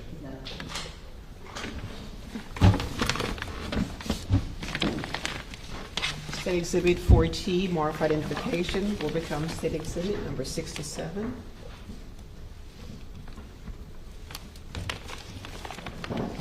Okay. With the court's permission, could the witness borrow some gloves and open up the exhibit to publish to the jury? Yes. All right. Madam Clerk, do you have an extra pair of gloves for us by any chance? Or Renee might. So just hold on one second, because I want to get you first.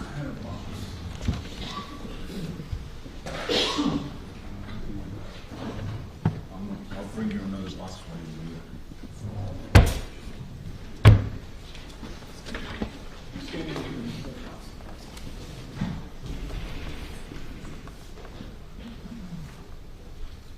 Well, one moment, Lieutenant, sorry. Just waiting.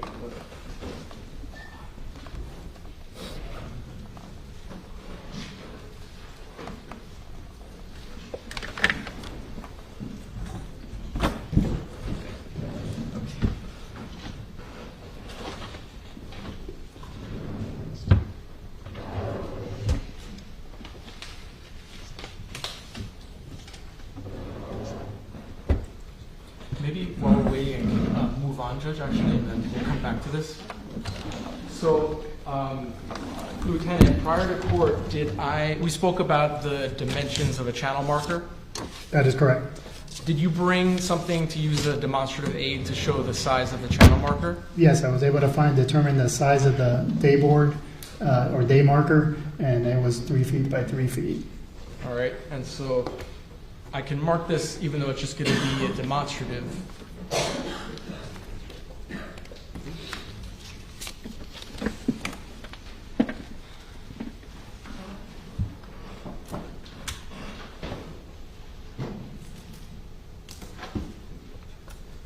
And just for the record, there's no writing on any of this, it's just a demonstrative.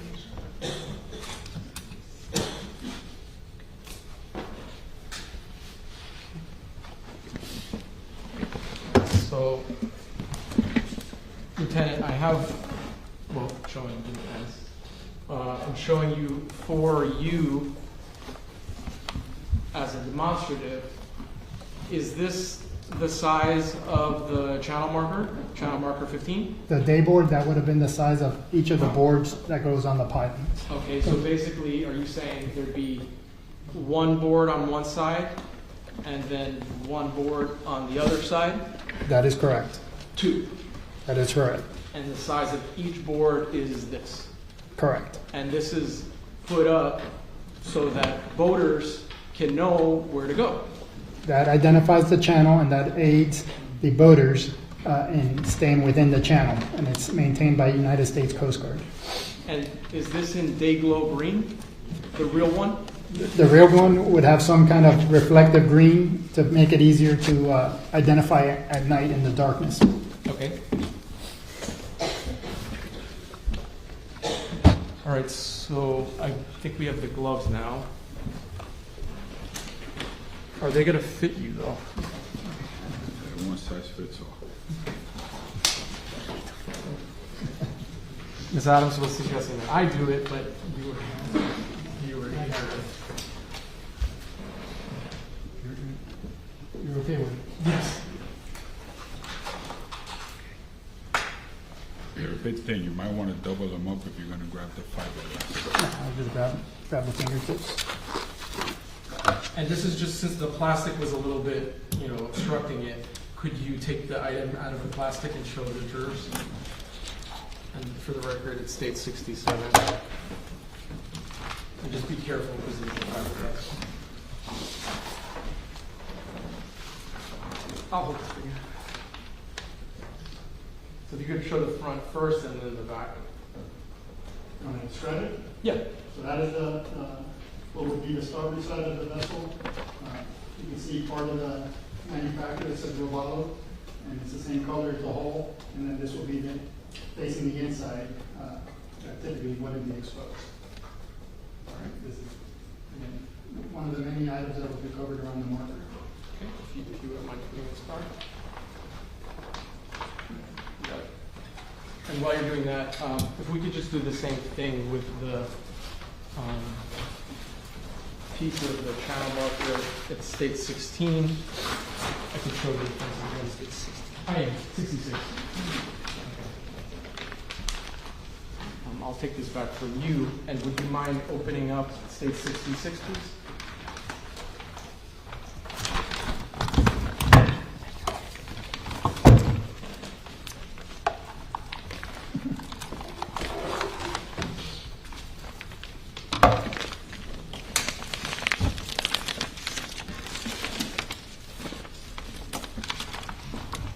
You're using your hands?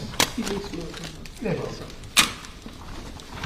The gloves, though. No, So Miss Adams is right. Your hands were too big.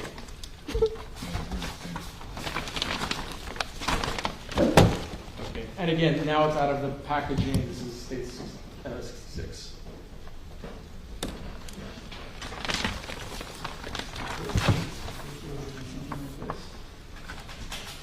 Actually, that's helpful. This is one board. You got the pipe behind it vertically, and then you have another board making a sandwich. So one board faces north for the southbound floater, and then if you put it on the other board, it will be on the other side, faces south for the northbound floaters. As you were describing, you got it's like a vinyl material that's stuck onto the plywood, and this is reflective, especially it's very important at night. It's very difficult to see, and typically voters will use a light or Q-beam to illuminate the next marker. And that's what helps you go from marker to marker and stay in good water so you don't run around and stay in a safe area. Thank you.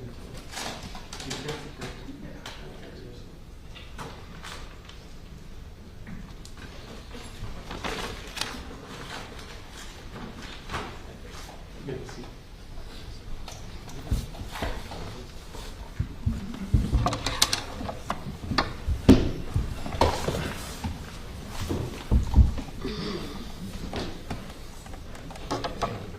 Ma'am, you want your scissors back? All right, so we've gone through the recovery of some evidence. We've gone through the underwater video. How does FWC, how do you get a big boat onto land after a crash like this? And one of the first things we have to do is we have to have bids. We got a contract, a company that will salvage the boat and float it and tow it in safely. Typically CETO or Boat US are the ones that first come to mind. There are others, but we have to get bids as part of the process due to the cost of something like that, it's several $1,000s. I believe in this case it was $8,000 was the lowest bid. And they go out there, they are trained in resurfacing the vessel, towing it in and keeping it dewatered, and then they'll take it to the nearest boat ramp typically, and we'll be waiting with our patrol vehicles and an FWC trailer that's big enough to place the vessel onto it. Were you present when the vessel was salvaged by the professional company? I was not. Who was present? I'd have to look on the... That's okay. No, it's fine. It would have been whatever officers were assigned to watch the vessel the morning of what would have been the 6th. All right. Do you document the exterior of the vessel with photographs after it was salvaged? I believe the officers would have taken pictures during the process. I took pictures once it was removed from the water and onto the trailer. Right. Okay. So I'm going to show you what's been marked for identification purposes as 2L, 2K, and 2M. I'm showing the defense. Yeah.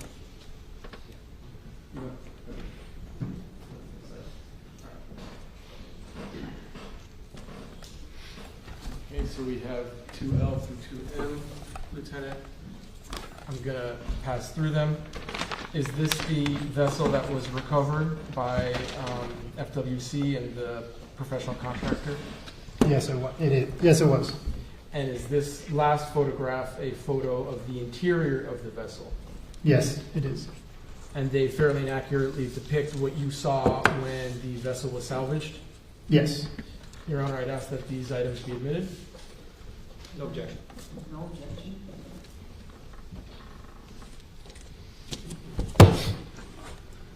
State Exhibit 2N, previously marked for identification, will become State Exhibit number 68.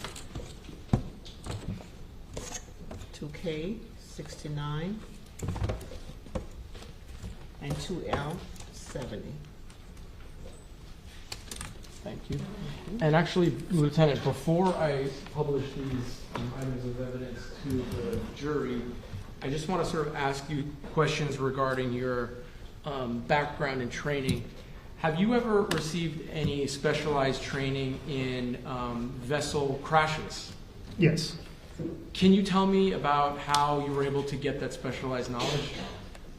When we're officers, we typically try to go to NASBLA boating accident training. So stop. NASBLA, what is that? I believe it's National Association of State Boating Law Administrators. It's a group that focuses on safety and boating safety. Now, when you actually attend, or how many hours of class did you attend for that? There's 2 different classes. I've attended both the primary class, which is level 1. It's a 40-hour block. And then at a later time, you would attend level 2, which is another 40-hour block. So a total of 80? Correct. Okay. So during those 80 hours, what are you learning about? You're learning about how to investigate boating accidents, how to look at evidence, different types of evidence, looking at the damage on the vessels to try to determine how the accident happened. With technology, we can look at GPSs, telephones, looking at anything that has evidentiary value that can assist in bringing the picture together as to what occurred, whether it's a multiple vessel accident or in this case a vessel and a marker. You're looking at the evidence that you have before you to make that determination. Sometimes you're fortunate and you have electronics like GPS or phones that you can download, and we've learned over the years to use that to be able to get additional evidence to help us hone in on what happened. They'll provide times, coordinates, different things that can assist the investigation. In some cases, you do not have electronics. Not every boater is required to have a phone or a GPS. So you might have an accident where there is no electronics. Let me stop you real quick, because I want to focus more on, is there a way that you can look at the damage to a vessel and understand how the vessel was impacted by another body, be it a stationary object or another vessel. Can you talk about something more like that? Yeah, we would look at, Can we go sidebar real quick?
Ready. This is mine, we're at the sidewalk.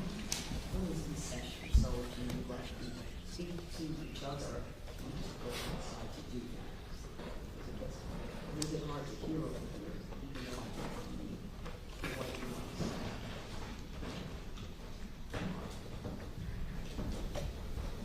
So we need to take a very brief, this is just a brief break, it's not our coffee break yet. Okay, just a brief break. Are there enough chairs in the jury room? Yes, unless someone moved them. Let me count them real quick. I want to make sure, because I'm just going to this jury to step into the jury room. Very good.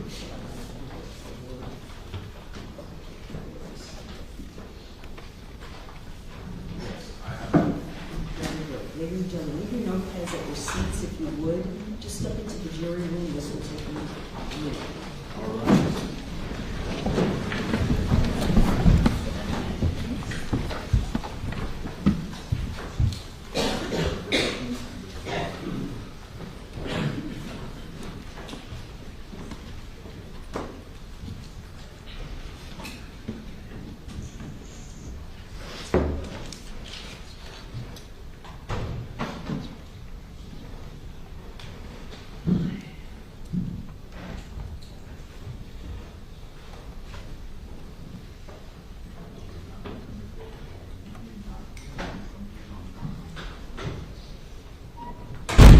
Be seated.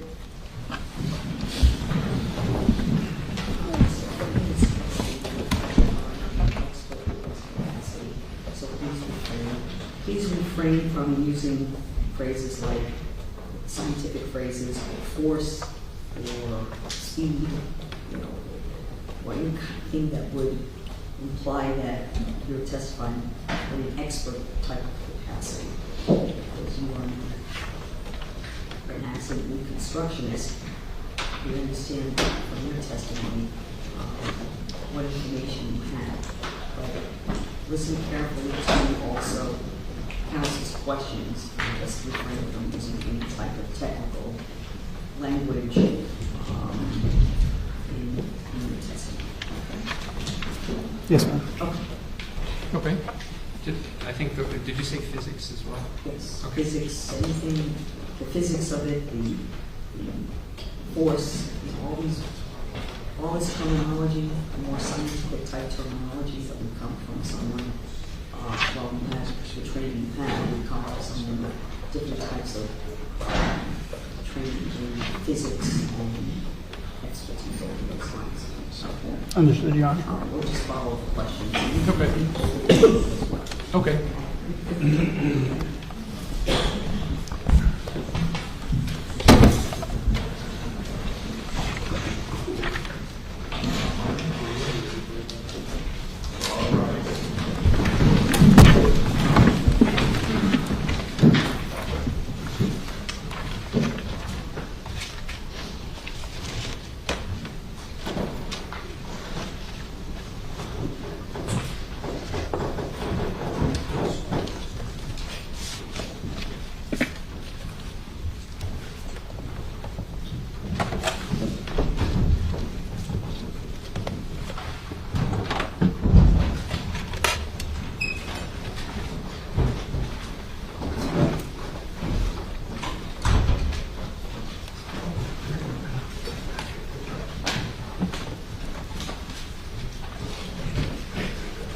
You are going to be seated.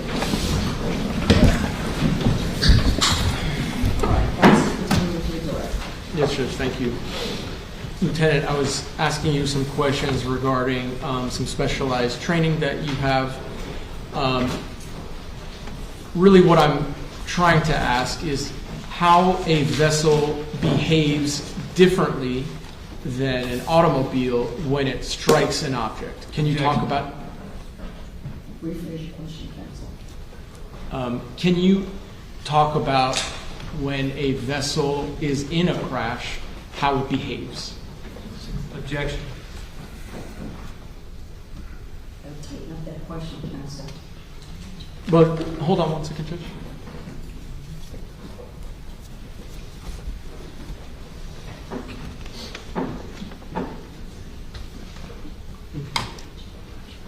Okay. Lieutenant, when we were at the jury view of the boat, was there different types of damage to the vessel? Yes. All right. Can you describe different types of damage to a vessel that you would see? Objection, Judge. To the vessel in question? Okay. Yep. I think what we're going to do, Lieutenant, just to move past this, is go to the vessel itself, okay? Yes, sir. So this is already in evidence. And let's start with states 69, okay? Can I see it one more time, please? Oh, yeah. That's it. Yeah. That's on. Well, I'm going to show them this for right now. May the witness step off the witness stand, Judge? Yes. So, Lieutenant, the jurors have seen this vessel. Can you sort of describe that damage to them so they have a better understanding of what it is? So, And do you need a bigger photo? if you have one, Yeah. move in. From the inside. So, this is a damage consistent with having struck a mark. Trying to think of how to keep it, the judge's instruction. Please.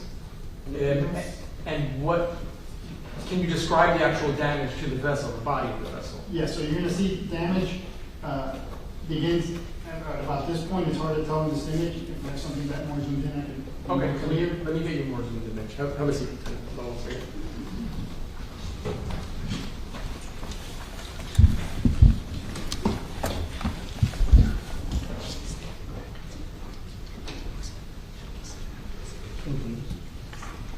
Yep.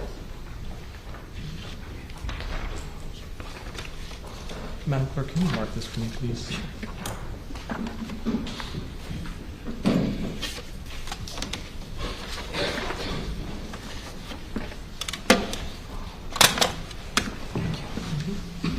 I'm showing the defense was now marked as 4V. You had asked for a close-up of what I was showing you, 4V.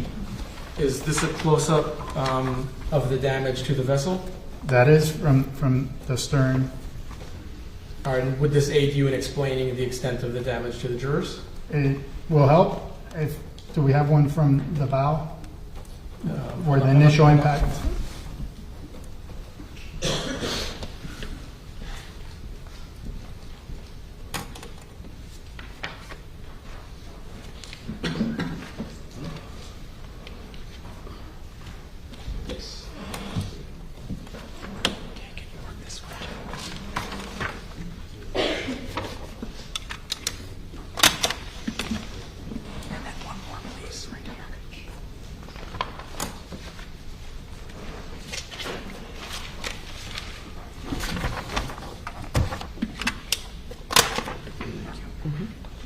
So I'm adding to what I'm showing you 4W and 4X. Hopefully this helps you explain it better.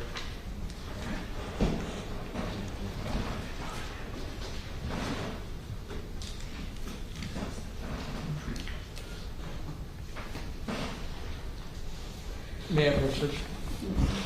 So this is 4V, 4W, and 4X for identification.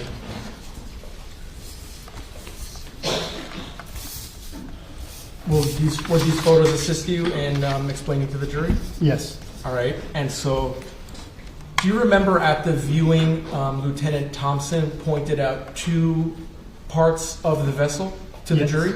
Yes. Okay. And so those parts of the vessel, are they depicted in 4W and 4X? Yes, they are. All right. And are these two separate locations, one towards the front and one towards the middle? That is correct. Okay. I'd ask that all three of these photos be admitted, Judge. No objection. Without objection.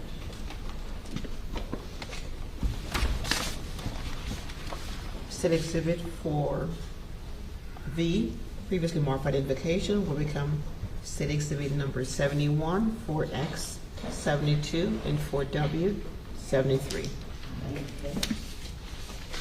Thank you, Judge. And now may the lieutenant step down to help. Okay, so Lieutenant, you asked for a photo that was closer to the front of the ship. Is that what I'm showing you here, State 73? Yes. All right, can you use this exhibit to show the jurors what you wanted to show them about the impact? So what you can see on this image of the vessel, you can see a portion of green here, which that's where that vessel made contact with the dayboard, and that's transferred, which you can be seen here, and that is very close to the initial impact point. This is one of the furthest forward portions of damage on the vessel, and you've got transfer from the dayboard, which would have been the green marker.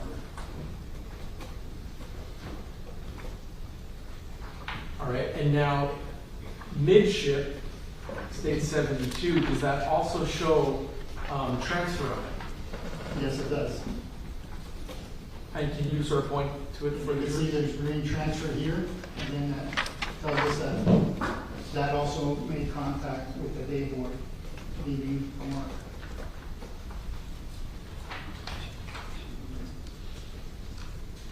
So does that mean that the vessel upon impact would have obviously reached the dayboard marker to make that color? That is correct. All right.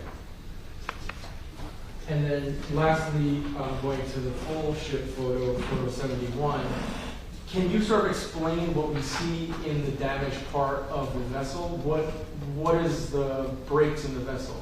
So the damage you see is damage consistent with the piling making impact, or the vessel making impact with the piling. And that's why you're missing sections of the vessel. And it's when it's actually pushed in, it's very difficult to see in the vessel from the impact. So are you saying that the piling struck the body of the vessel and then the marker scraped along the top? No. So the vessel struck the piling. Right. Is the first thing. As the vessel's going by, it hits at the front, or it transfers. Remember, the dayboard is on the top, the very top of the piling, so it's very high. The higher portion of the vessel and the furthest out from the vessel would have been near the bow on the starboard side. That contacted the dayboard. As that is getting crushed in, and it's leaving a mark due to the contact, then the vessel impacts the actual piling, crushing the side of it. And remember, the vessel's tendency would also be to lean because of the impact with the marker at the same time, exposing the underside to getting crushed by its force against the steel pipe. Objection.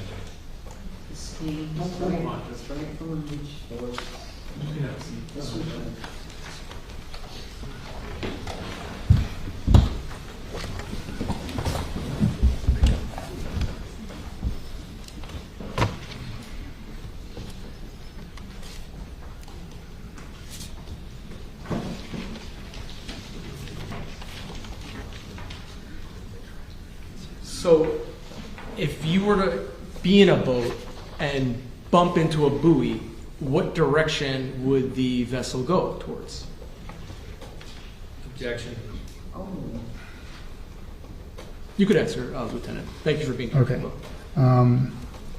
If you could clarify it a little bit more, a buoy is not fixed, so it's going to have to depend on the current and where the vessel, what direction the vessel's, and what side of the vessel's. Let's just use this as an example. If a vessel hits a stationary object, what direction would you expect the vessel to go? It's going to, how do I explain it?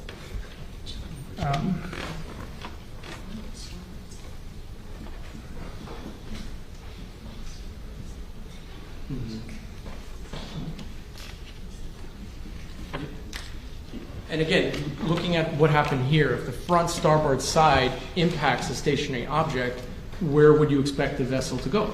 The vessel's going to start to heel over as the collision is happening, and the damage is wanting to slow the vessel, and the vessel's forward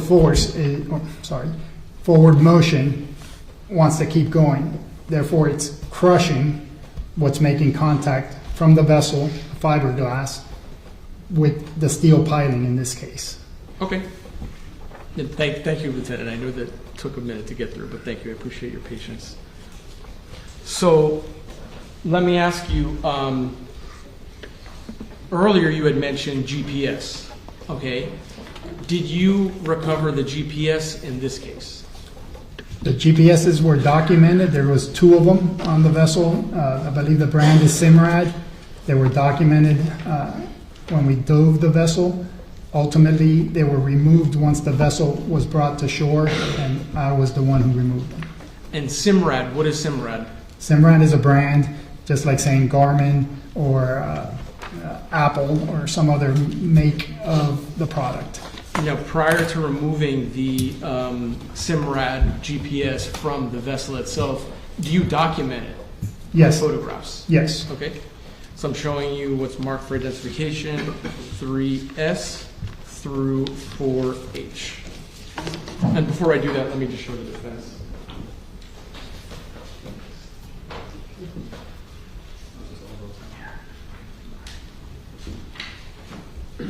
May I approach this? Yes. All right, so Lieutenant, I'm gonna flip through the photos again the way I have been.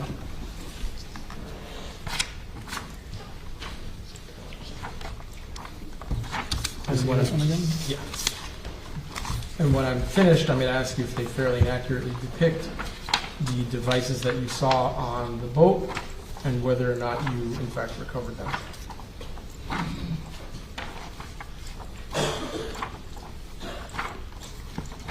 Do they fairly and accurately depict that?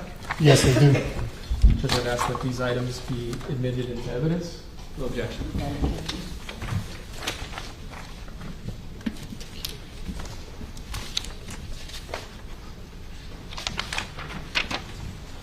State Exhibit 3S, marked identification, will become State Exhibit number 74. 3T, 75. 3U, 76. 3B, 77. 3W, 78. 3X, 79. 3Y, 80. 3Z, 81. 4A, 82. 4B, 83. 4C, 84. 4D, 85. 4E, 86. 4F, 87. 4G, 88, and 4H, 89. Thank you. Can the lieutenant step down, Judge? To help publish. Okay. So, after these photographs, how much longer? Not much longer. So, Lieutenant, can you describe what's depicted in State 74 and show the jury? This is the console of the vessel after they've been pulled out of the water, the boat, and pulled out of the water and placed on a trailer. It was pulled out at Homestead Bayfront Park, which is a public boat ramp. Adjacent to that boat ramp is Biscayne National Park headquarters. The boat was taken there because it's a law enforcement facility. That way the public doesn't have access to it, and we can security take pictures, document the vessel. And this is a picture of the console of the vessel on the trailer, where you can see the 2 Simrad GPS units right here, where I'm pointing to. And actually, Like little screens. it's okay with that because I'm going to show you close-ups of the screens inside there. 76 and 75. What are these screens used for? For navigation, those are GPSs, global positioning systems, and they'll have charts on them, which is an aid to the operator to navigate safely. And there are 2 screens? There's 2 screens on this particular vessel. All right. How about in State 77? What is this? That is I discussed that before. That was a panel where the battery switches are that have been dislodged and was held in place by the cables and the wire. They have been dislodged by the impact. Now, the actual devices themselves, were they behind like a bolted compartment? So to remove them, you have to access the back side of them. So if you're looking at the console, the screens are in front of you. You would have to go to the front of the console, open the door, and get to what would be the back of the screens. And there's a panel that needs to be removed so you can access the back of each of the screens. And is that what I'm showing you in State 79? That is a picture of the board. So phone manufacturers are not going to want all those wiring exposed, so they put this panel to make it look clean and sharp. So I had to remove that panel to have access to the back of the GPS to be able to read. And then so when you remove the panel, is that what's depicted in States 80? That is, once the panel is removed, that is you're looking at the back side of the console, looking from the front of the vessel towards the back inside the console. Now, actually just going back quickly to States 80, are there two separate devices, or what is that? That's the back of both of the units. You see it's a black door. You can see this is going to be your port side, and it's indicated whoever wired it wanted to keep things organized, and they put red tape on them on the wiring. And then this is your starboard, which has green tape on it. And that's typically because vessel on the port side, which is your left, and behind the wheel, is your red light. On your right side, which is your starboard, that has a green light. So if you just say right and left, it can get confusing depending on how you're looking at the vessel. Where when you say port or starboard, it doesn't matter how you look at the vessel, you're clear on what side you're referring to. And does that match the color of the markers as well, red and green? That is correct. The red and green, they tell you what side of the marker you're supposed to be on, depending on the channel. So I'm looking at 81 and 82. Are these just close-ups of the red and green? That is correct. So this would be your port unit. So if you're looking at the back of the console, it will be like this. This will be your left port because of the red. Green is your starboard side. So that's how you can tell without being physically on the vessel. And then finally, were there some photos that you took that showed the serial numbers on the GPS? Yes, each unit has a serial number. So part of the process when we document the serial numbers. And you can see in this image, this is the port because it's got red tape on the power cables and on the cables themselves. And then you can see here it says SN and it's got a serial number ending in 787. So this is your port unit. You need further clarification. So that's the one, if you're standing behind the steering wheel, to the port side. And now this one, can I see that? Now this one I'm showing you ending in 796. Do you see the beginning of the green cable there? Yes, it is. Okay, and what does that mean again? So, again, this is the opposite unit.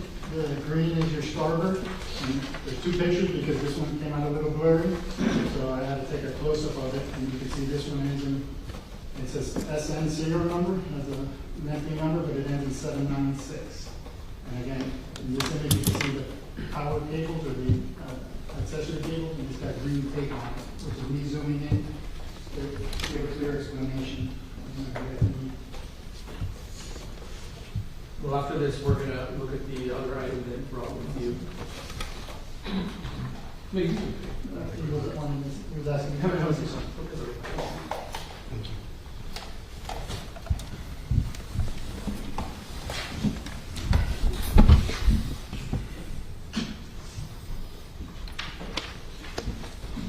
Okay. So, Lieutenant, did you bring these devices with you to court? I did. And are they in this big box over here? Yes, they are.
to mark for identification for Y.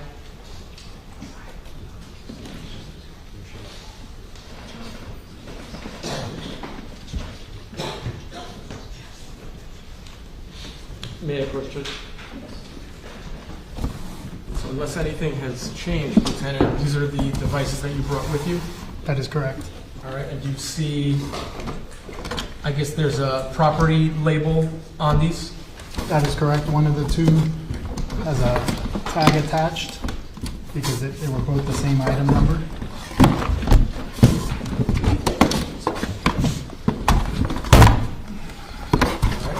This is our evidence tag, and it says quantity. It's item number 28 for us in our evidence system, and it's two SIMRAD units with the serial numbers on there. Would you like for me to read them out? No, it's okay. I ask that these items be admitted.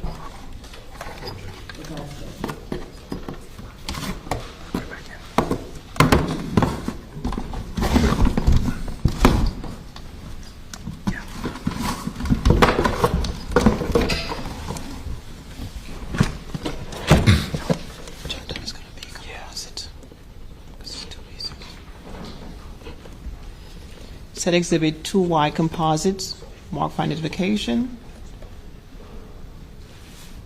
Become State Exhibit number 90, Composite. Thank you. Got it. 90? Composite. Composite. All right, Lieutenant, with the court's permission, would you mind stepping down and showing the jurors these devices? Okay.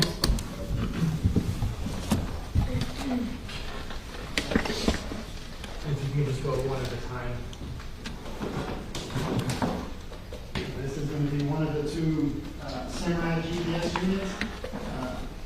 If you look back here, you can see a power cable. We removed that because it's part of the process to try to get the units fired up to extract data from them. But this is what I was referring to when they installed it. This would indicate this is the port GPS unit, and this would have been the port cable when they wired it. So that's an easy way for us to identify it. That's why I left it on. And then if you read through here, you can see it's really small. That is the serial number that I read before. The serial number is a serial sticker. You can see it here. And you see they have different serial numbers, obviously, because the manufacturer want to keep track of the product and know for warranty purposes. That's it. If you could do the same thing with the second one. So this will be the starboard unit, which is the one behind the helm to the right. And again, this one got green tape on it, and made it easier for us to identify. And then it's got a label down here, and the serial number as well. So, want a closer look? No, it's okay. I saw him kind of, I wanted to see it, but They'll be it's able the same thing. to look at it when it's So these are the two units that were on the vessel when you guys viewed the vessel this morning.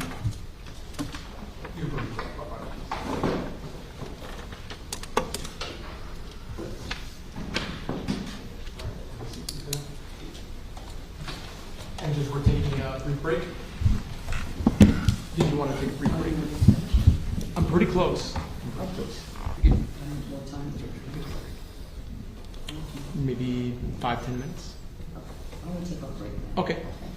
All right, ladies and gentlemen, we're going to take a break now. Please put your notepads inside the envelopes. We're going to take about 15 minutes and we'll take you.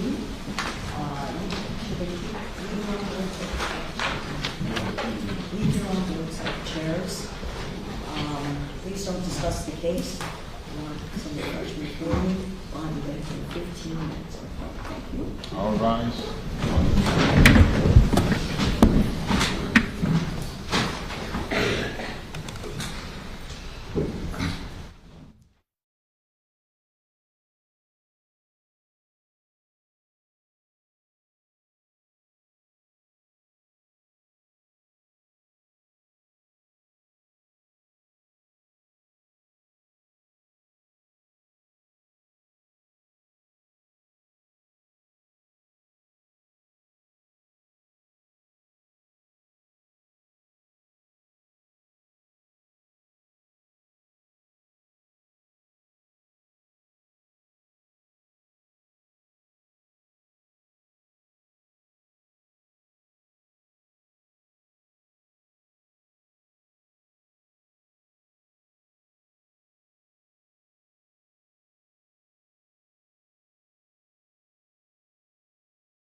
a seat again.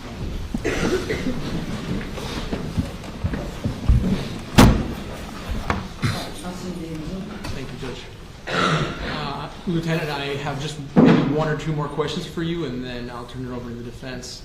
The GPS SIMRAD devices that you brought here to court, had you, and I think you maybe briefly mentioned this, had you installed them on the vessel for purposes of today's jury viewing?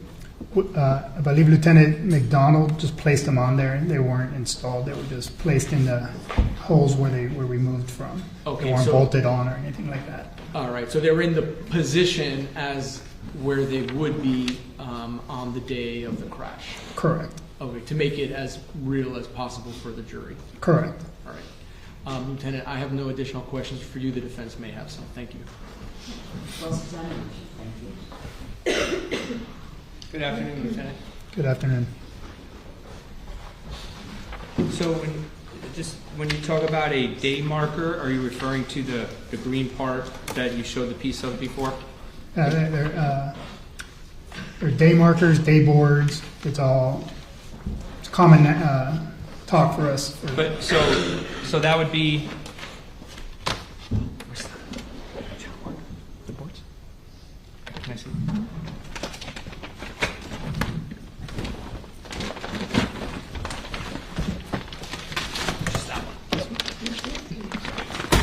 So that's State's Exhibit 66, just the sign, right? Correct. So the day marker is just the sign. Correct. Okay. The channel marker will be the piling with the whole sign.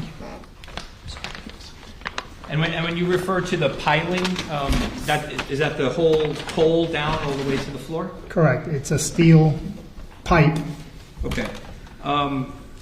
So the top of the day marker, is that flush with the top of the piling? I couldn't tell you on this particular incident because it was gone. Okay, so channel marker 15 on September 4th, 2022, you don't know if the day marker of the top of that was flush with the top of the pipe? I couldn't tell you that. Okay.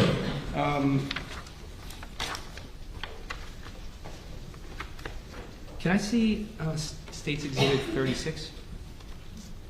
Counselor, you're gonna have to go through. I'll go. Yeah. 36. Is it a picture? It's a picture, yeah. I think it's here. All the pictures are right there.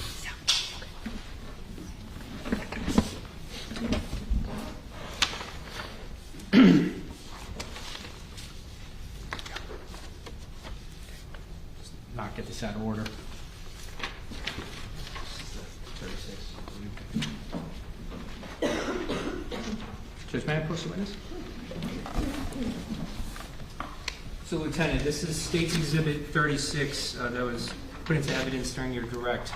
Do you recognize what that is? Yes, I do. Is that the channel marker 15, a day after this incident? Yes, it is. Okay. If I were to pass you this post-it here with a 15 on it, would you be able to tell me where that was located on that steel pole? I would guesstimate right about here. It might be a little lower or higher, but I would guesstimate here based on the rectangle that I referred to before where there was no bird droppings. Okay, can you just place that on there? So something like that. So is that flush with the top of the pole there, or is that above it? It's hard for me to know exactly where it would be. I never saw it there. But Okay. based on the area where there's no bird droppings, it had to have at least been down that far. Down that far, okay. Can the witness step down? Yeah, sure. So, can you publish that for the jury? This line here on the bottom, you see that? There's a line there. You know what that is? That could be the growth line because the tide goes up and down. So that's probably a high tide mark, I would guess, where the growth isn't going to go any higher because it never, the water doesn't go any higher. So when you say growth mark, is that called barnacles? Barnacles? That could be algae, it could be different plants. Another one. Yeah, yeah. I believe you're referring to that. And what is high tide versus low tide? What does that mean? Every 6 6 hours and a little bit, there's a tide fluctuation. The water goes up and down due to the positioning of the moon and the earth. And the water can come up and it can go down depending on what time of the day. It's typically 6 hours and change. I don't remember the exact time. Okay, so this picture, that with that line exposed, the growth line, that would be a picture of low tide, correct? The growth would be, I would assume it's high tide because that's the highest point the water is going to grow. Let me rephrase. Where the growth is exposed and you can see it, would that be low tide or high tide? I would say it's high tide. That would be high tide. So the water would not go above that line?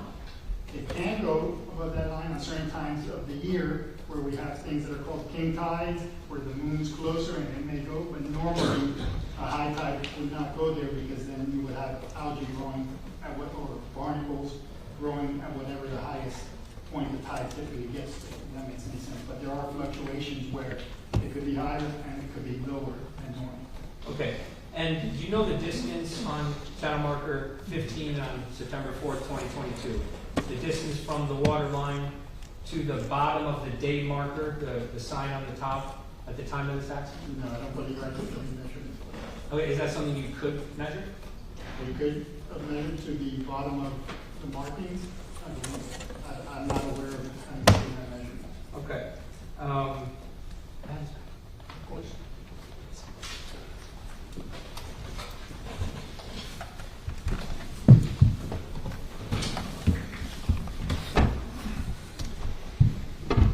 The next marker in the channel to the north that is green, do you know which marker that is?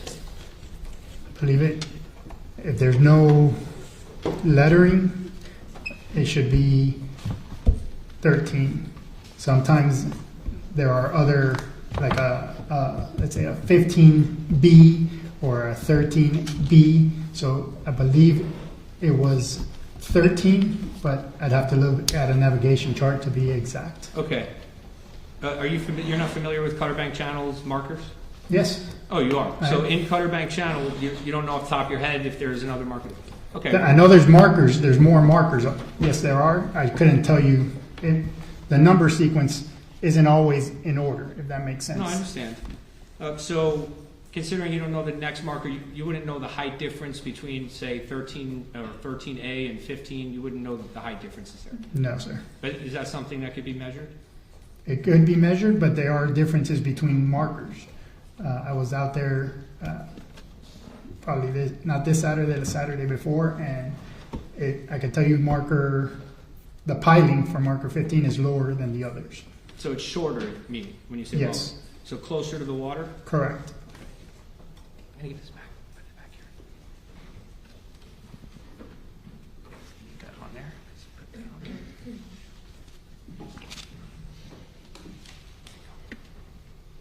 A moment, Judge. Sure.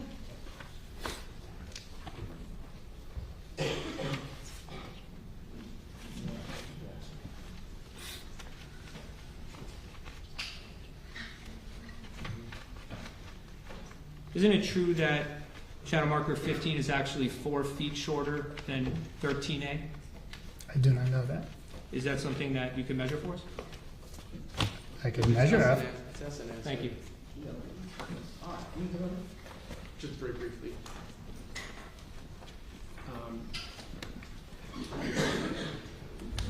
Lieutenant, are the markers designed to be seen by boaters regardless of being low tide or high tide? Yes, they are. Would it make any sense for them to design markers that would be filled up by tides? Would that make any sense if it's designed to be seen? You mean the day board? Yeah. That they end up underwater? Right, would that make any sense? No. Would that be contradictory to the whole purpose of having these markers? Correct. The purpose is for boaters to see them from a distance so they could plan their route and stay within the channel. So I'm going to show you what's in evidence at States 22.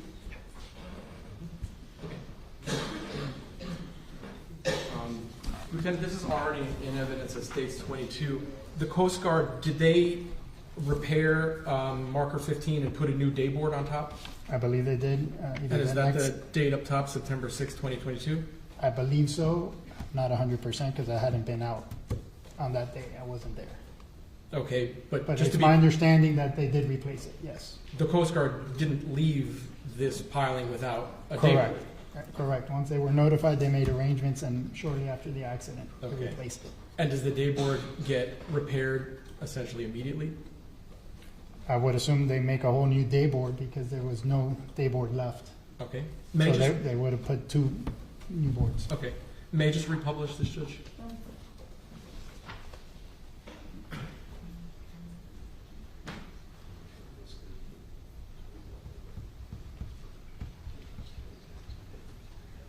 All right, thank you, Lieutenant.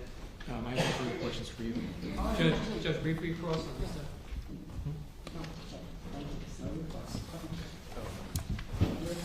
I'm sorry, just one last question. Just one more, Judge.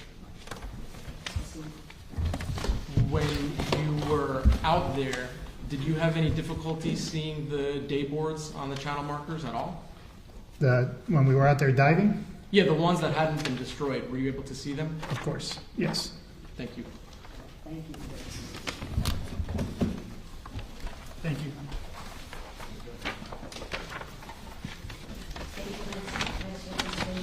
Detective Ben Dow.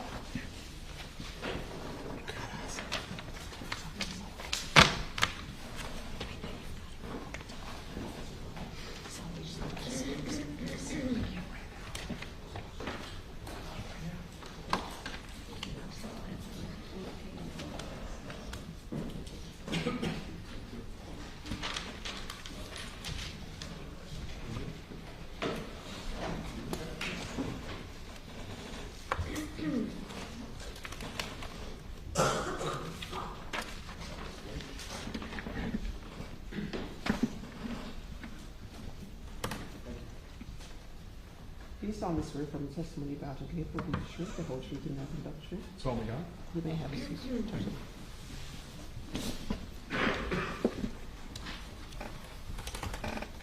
Good afternoon, Donna.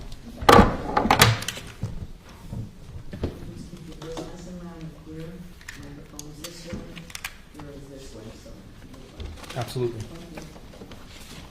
Good afternoon. Could you please introduce yourself to the jury? Good afternoon. My name is Detective Bengal Dow. Where do you work? I work for Miami-Dade Sheriff's Office, Crime Scene Investigations. What do you do as a crime scene detective? Besides handling crime scenes, I do all manner of documentation of crime scenes, evidence collection, preservation, impounding. I do You rolled drones. your eyes when you said impounding. What is that, and why did you roll your eyes? That's a large portion. That's a large portion of our job responsibilities is impounding evidence to make sure that they can get into the lab and finish getting processed and whatnot. Does that also include photography? It does. That's part of the documentation process. I do drones. I do 3D imaging, blood spatter. I do all manner of crime scene. I've been there a little while. How long have you been a crime scene investigator? I'll be 20 years this October. Before going to the crime scene unit of the Sheriff's Office, or formerly the Miami-Dade Police Department, where were you assigned?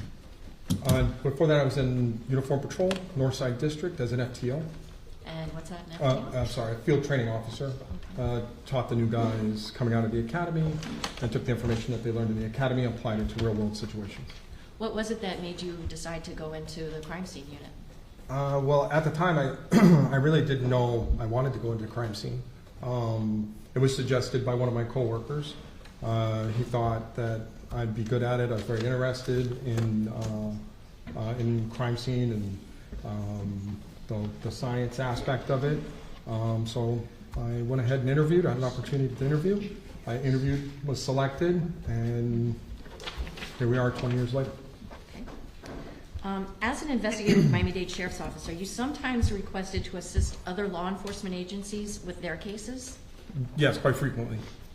Were you asked last year to assist the State Attorney's Office and the Florida Fish and Wildlife Conservation Commission with a pending case? Yes, I was. What were you asked to do? Documentation of a reenactment involving a vessel homicide. Did you have any involvement in the initial investigation back in September of 2022? No, this was my first and only involvement in this case. Okay. Did you and your agency, in fact, assist with that request? I did. Okay. Do you have a pilot's license to operate a drone? I do. I have what's referred to as an FAA Part 107. Oh, I'm sorry. FAA Part 107 pilot's license. How did you get that? Like, what do you have to do to get that kind of a license? Well, we ended up studying quite a bit. There was some training that we took as well to prepare.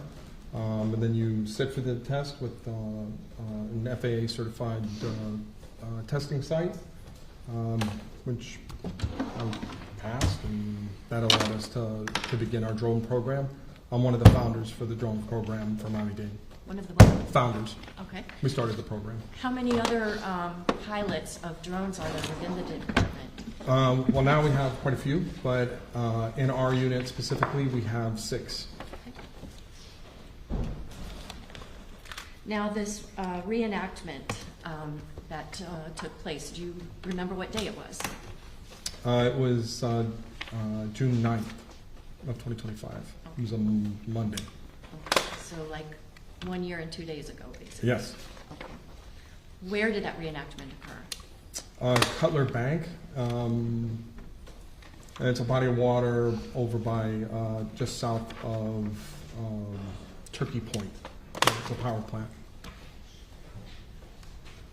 Detective, with the court's permission, would you please step down for a moment? Sure. I have this little pointer here, and for the record, I'm showing you State's Exhibit number 2, which is an evidence. Do you see the location of Cutter Bank on this? Cutter Bank is, sorry, my glasses.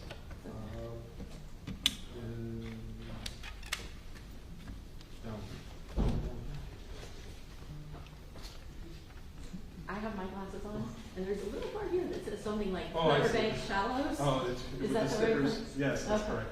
Okay. Do you see where the approximate location of where Turkey Point would be? Yeah, Turkey Point, this is the cooling, large cooling canals. Angle yourself just a Oh, little bit so sorry. everybody can see. The cooling, this is for the cooling Oh. of the actual Turkey Point and then Turkey Point. Okay, thanks. And let me ask you, where were you during this reenactment? We decided to stay off to the side here, and we launched and retrieved the drone from the vessel. Okay. Can you just point again where you were? Okay. Thanks.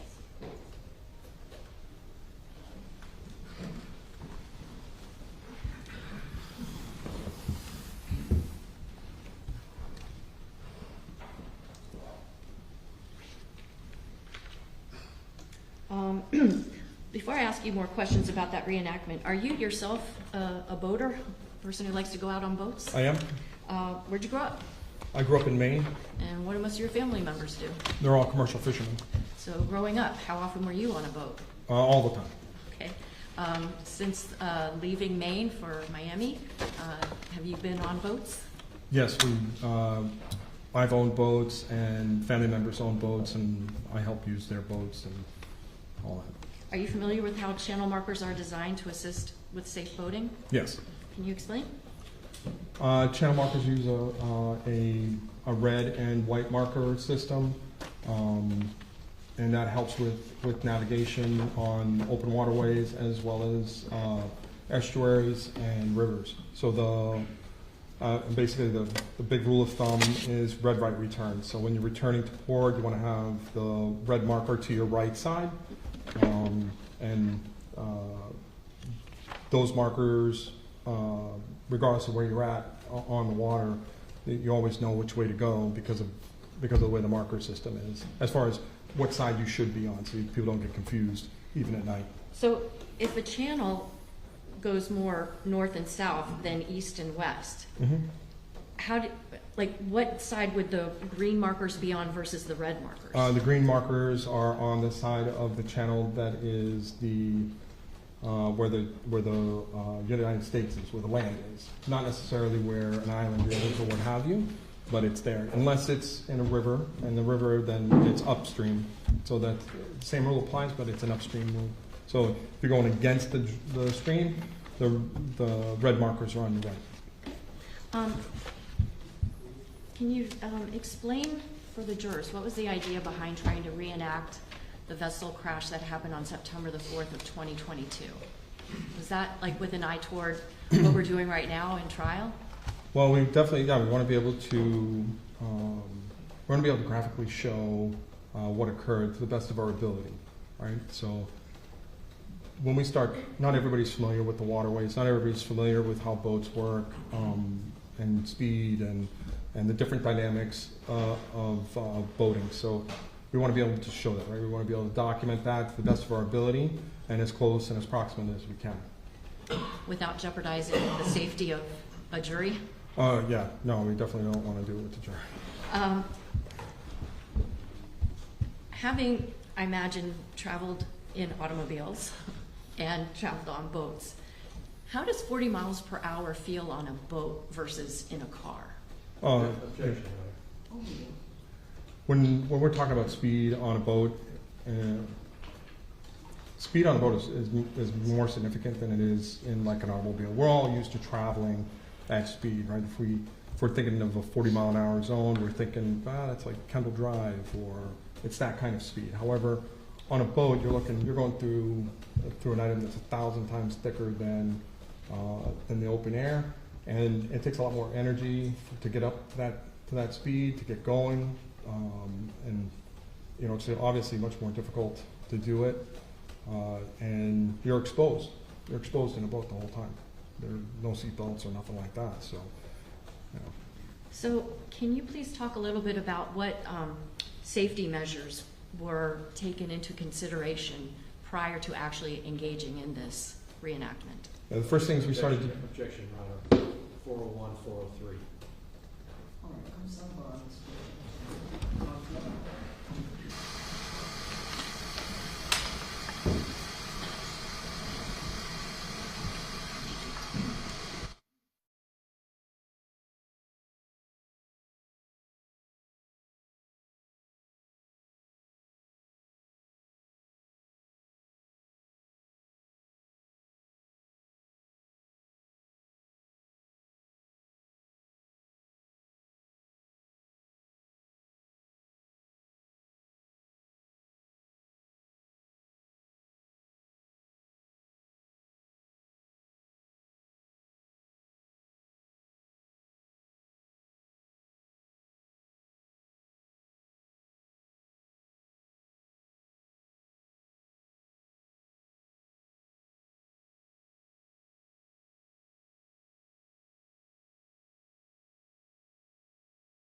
Thank you. Detective, can you describe the process and the steps that were taken prior to actually going out there and doing this recreation? Yeah, well, first we had to outline what the mission was going to be. So we did a bunch of phone calls and meetings with FWC and the state attorney's office to figure out the scope and the best way to proceed. Since this was our first time doing a water launch or a vessel launch with the drone, we met up with our Marine Patrol to take a look at their boat to make sure that we had a boat that was available that would suit our needs. Then we ended up contacting the actual manufacturer of the drone, which is Skydeal, to make sure that we're going to be using the drone actually in a way that it was designed. I actually don't want to be operating outside of the limits of the drone, which it is designed for this, so it worked out quite well. We established parameters for safety, so we identified what's referred to as a visual observer, which happened to be Sergeant Kopp, which is my sergeant. A visual observer is defined by the FAA as a person of safety. Their sole purpose is to not only keep an eye on the drone, but the actual environment that we're in to make sure that we're operating safely, right? And that there aren't people or vessels or airplanes or helicopters that are going to be in the way, as well as other obstructions. We identified safety vessels, closed down so that we could close down the channel. Things of those kind of operational things to make sure that we can run a smooth aerial operation. The vessels that were actually used for this recreation, were they police boats? They were FWC boats that did the actual closing down of the channel, and then we were launching from an MDSO or a Miami-Dade Sheriff's Office vessel. Are those boats equipped with emergency lights? Yes, all emergency lights and sirens and radios. Were the emergency lights on during this? Yeah, during the whole time, yes. Had you, and I think you said this was the first time that you had launched a drone from a vessel. Yes. Where would you usually do it? Normally we do it from land. We use our drones not solely, but mostly for scene documentation is their primary role. We do other things with them, but they're, our main function is to take aerial photography of every police involved shooting and every homicide that we attend. About how big is this drone? It's 2 feet across. It weighs a little over 5 pounds. Can you show it with your hands? It's about like this. When it's unfolded, it folds up, but it's about that big. It comes in a big case. It can travel up to 45 miles an hour. It has a 41 megapixel camera, 2K video. 41 megapixel camera, a 2K video camera, as well as a 16-degree thermal imager. Did you have any concerns about potentially losing the drone? Well, I mean, it's always a concern. We're going to make sure that we're operating safely, right? We don't want to be doing something with a piece of equipment and being poor stewards of taxpayer dollars. The sheriff would not appreciate that. So we want to make sure that that we're doing everything within our ability. The drone itself is a very, very high-tech piece of gear. It has onboard AI. It has 6 additional other cameras. So it was definitely operating well within its ability. In order to try to guard against the potential of the drone falling into the bay, did you and your sergeant kind of practice catching the drone? Yes, on land we did several, we call them hand launches. Like I said, we don't typically do hand launches mainly because you don't need to.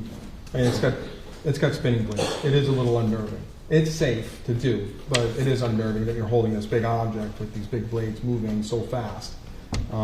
But it is designed for that, so it is something to do. So normally we just launch it from the ground. You set it on the ground, it takes off on its own. It actually picks up off the ground, goes about 8 feet in the air. It does a 360 as it scans the area to start the AI. that does the AI does, it uses the 6 cameras for crash avoidance. So it is constantly analyzing the surrounding environment. Okay, so now let's talk about this actual reenactment. Can you describe for the jurors, how did that happen? So once we all got out to the site, and we got the channel blocked off, and we're pretty much ready to go. We did a couple of trial runs so that we could sit there and make sure that we're all in agreement with what we're doing, how we're going to do it, and we're going to proceed from there. So at that time, we launched the drone, and part of our documentation process, whether I'm doing a crime scene or whether I'm doing a reenactment, the documentation process is pretty much the same. So I've got to get up in the air. I've got to take some what we call overall, and the overall image is where you have geographical identifiers that tell you where you are. Right. So if it's land-based, that's going to be street signs and buildings and things like that. Here, the only thing that we can really use is Turkey Point, because we're kind of out there in the middle of nowhere, really, when you really think about it. And there was no real identifier, so we used Turkey Point. Got a couple of reference shots from there, and then we photographed the channel itself, and then we begin the videoing process. And we're going to do several runs of the reenactment. We placed out, or FWC rather, placed out marker buoys at their designated positions to make sure that they are hitting their speed at those marks, so that they know that when they hit this mark, if they've got to be going X amount of speed, so that when they reach the next one, they've got to be going at that speed. This way, they know that we're being as accurate as we can as far as speed goes.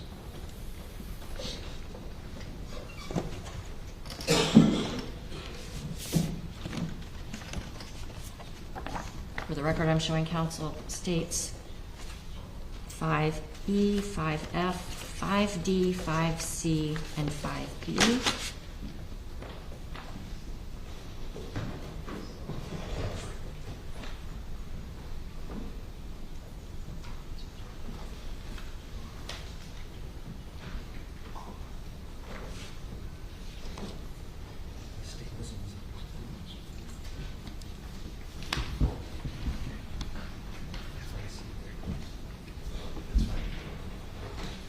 Your Honor, I believe without objection, the state is going to be moving states 5B, C, D, E, and F into evidence.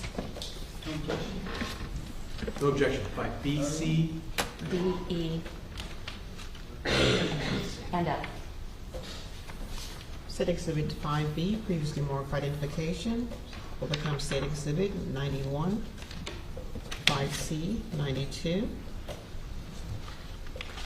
5D 93, 5E 94, and 5F 95.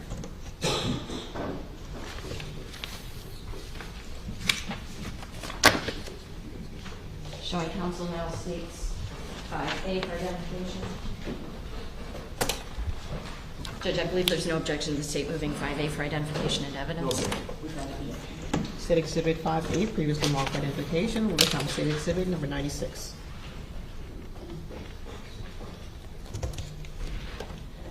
Your Honor, may the witness step down, please? Yes.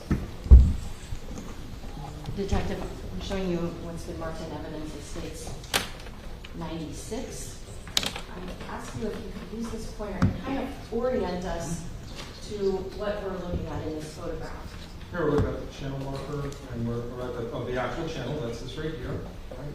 There's an orange one here, a green one, and there's right now, and it's 13, 14, and 15. We're way back here, and this is the safety vessel that's blocking off the channel.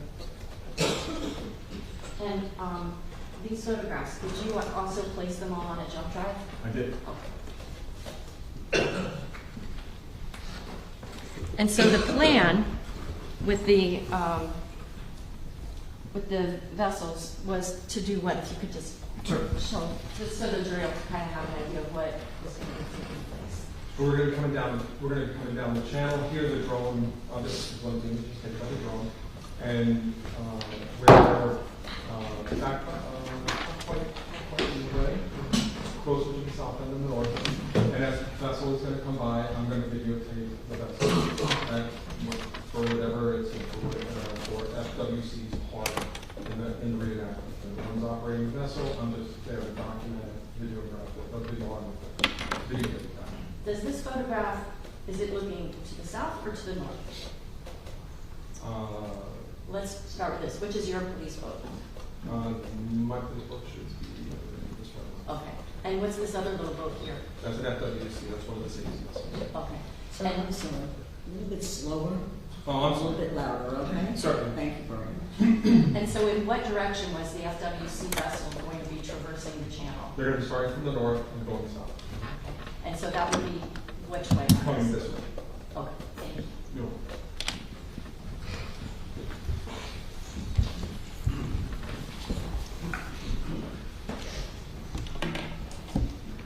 We have some photographs here. For the record, I'm showing Council States 91 and 92. Do these just kind of depict the overall location of where the Cutter Bank Channel is? Yes. And can you actually see like the difference in the depths of water on States Exhibit number 91? And you can For the channel? that the channel is physically deeper, and you can see the margins of the actual channel that's been cut out.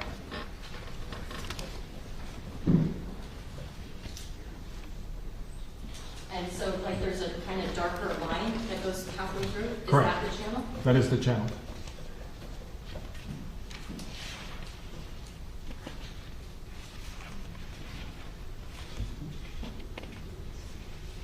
So the darker the water, the deeper the water? Potentially, yes. I'm showing you now States Exhibit number 93. Does this exhibit show where your police vessel is? It does.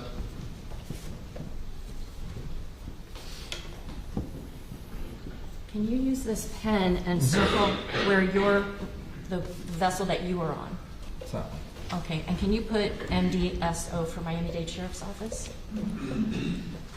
And where was the FWC vessel? the FWC safety vessel is right here.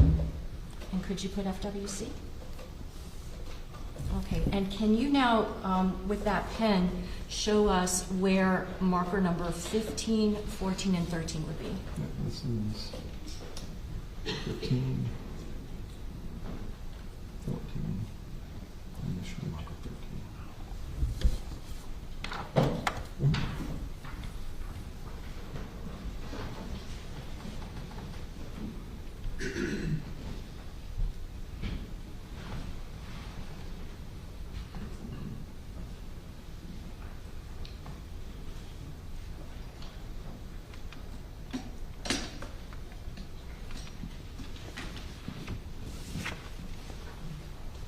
Can I see that just for a moment? Wait, marked it.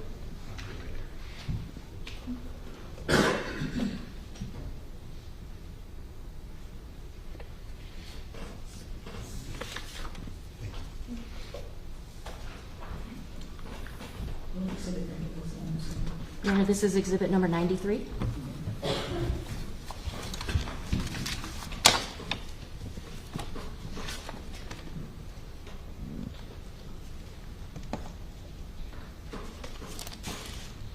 Showing council states 4Z.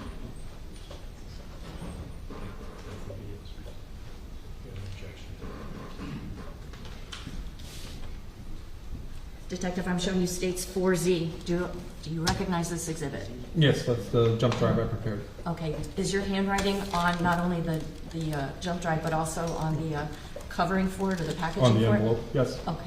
Judge, I move, and have you seen the contents of this jump drive? Yes, I prepared it. And is this a fair and accurate depiction of the stills that were taken by the drone as well as the video images from the Yes, drone? yes it is. I move states 4Z for identification and evidence. So we have an objection that requires the court's attention.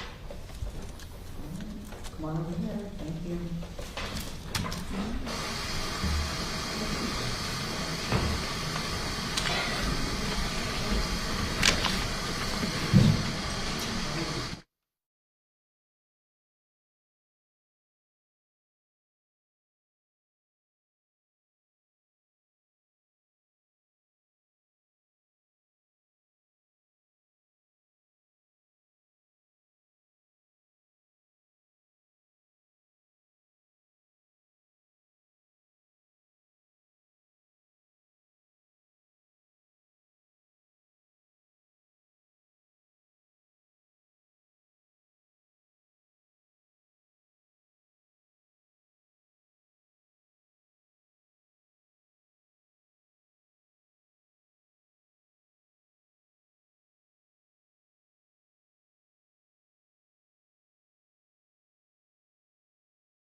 Your Honor, the state, Okay. oh, sorry about that. The state, once again, is moving to states 4Z for identification and evidence. Counsel, with that objection noted, subject to being linked, it will be admitted. State Exhibit 4C, previously marked for Is that C identification. or Z? Z, I'm sorry, Z. Becomes State Exhibit number 97. 90. 97, Judge.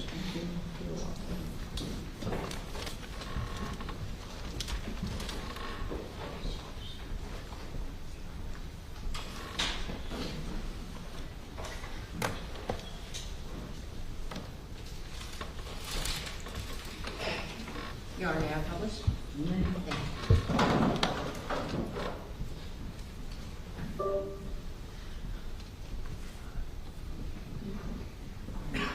Detective, if you want to step down with the court's permission.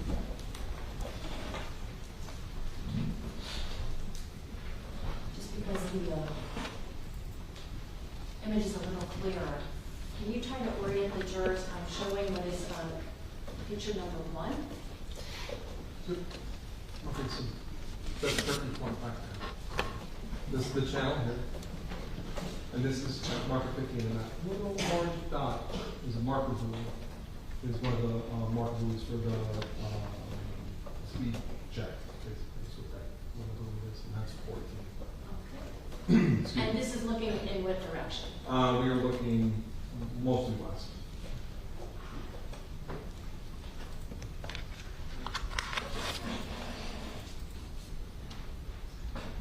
Can you orient the jury for the second photograph on the jump drive? So now we're looking to the north. We have their islands, and we're going to be coming in from. Wait, you need to speak up. Sorry, we're the Barrier Islands. We're going to be coming in from the north, or at the east. Okay, so that we'll have an idea when we see the actual video. Where does the FWC test traverse for the channel? Well, that's it right there. Okay. That little dot back there.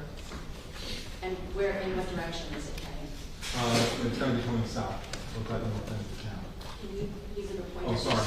It's at the north end of the channel. Right straight through here.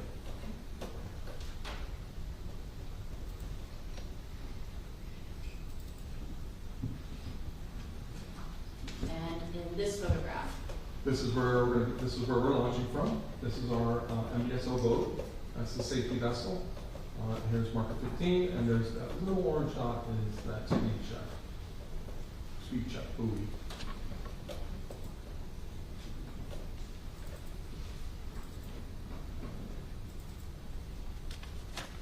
okay.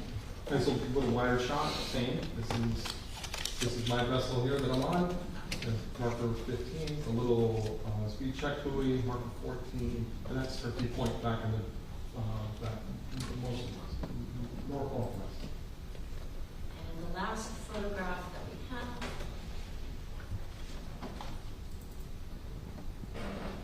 And here we are, we're further down. I'm not quite midway with the drone, but I'm looking in that direction.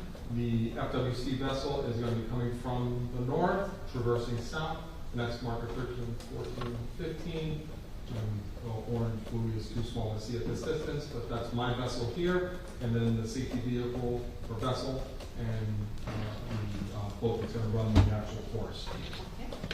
Your Honor, maybe we just have permission to be seated here while Yes. the video is playing? Just keep plugging your voice up. Yes, sir. Thank you.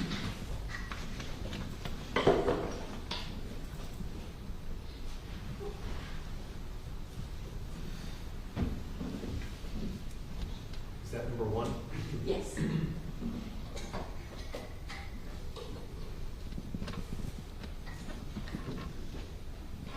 And this first video, is it kind of like just an all-around shot to show the location? That's correct. So I'm here videoing. I'm trying to figure out the best altitude to be at in this area.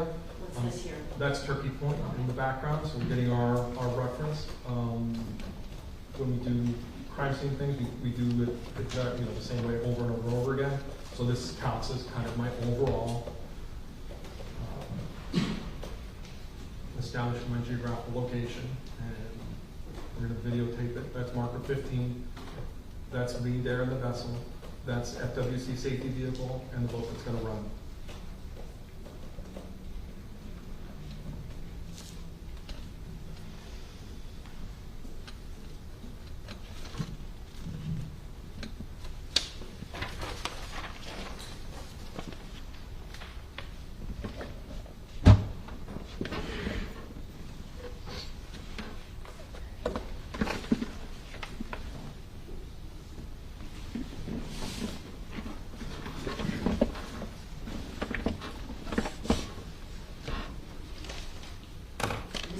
This is the longest video, this is about 5 minutes, right? Yep.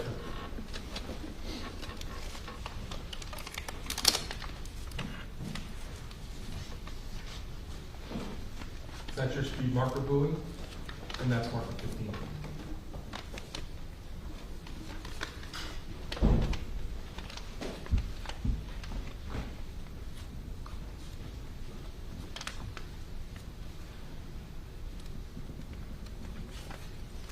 There's 2 vessels here. So that's what's the gray boat is the FWC, the white boat is the MBSO, and you can see me, I'm standing next to that canopy in the back there. That's you? That's a little heavier than, but yes. And who's this? That's Sergeant Kopp, he's the visual observer. And the drone catcher? And the drone catcher, yes. Okay.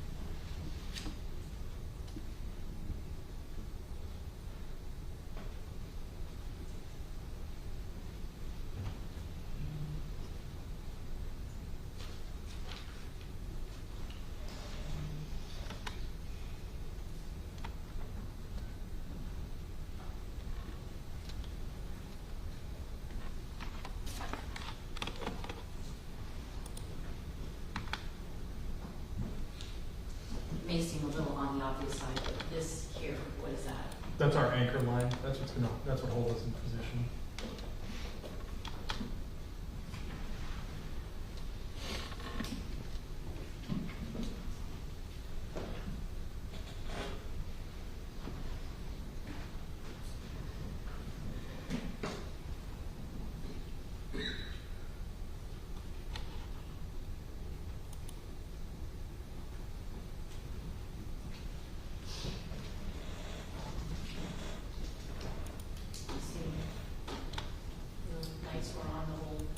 No, you leave me, I've left them on the whole time.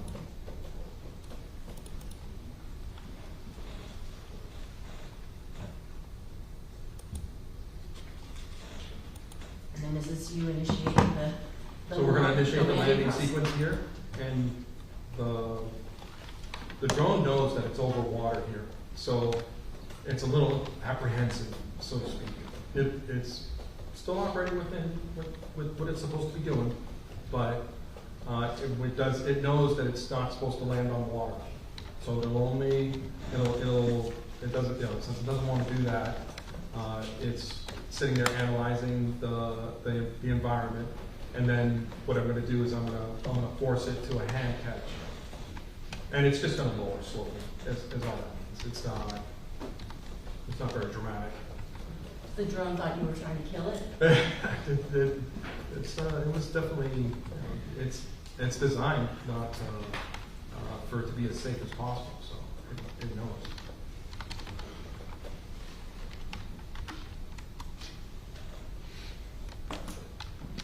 It doesn't help that we're bobbing around. We can kind of see, but just for the record, what were the weather conditions like on that day? Well, for boating, it's fairly flat. It was a light breeze, not very choppy. It was actually quite a nice day, actually.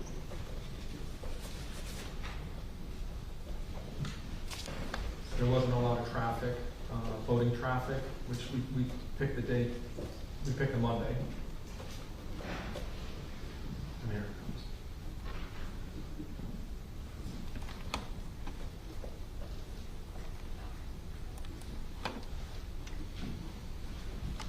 Okay. Now let's start looking at some of the passes of the FWC vessel through the channel. Can you just call out the number for us? Yes. 1 moment, please. This one is S100138 drone following FWC vessel.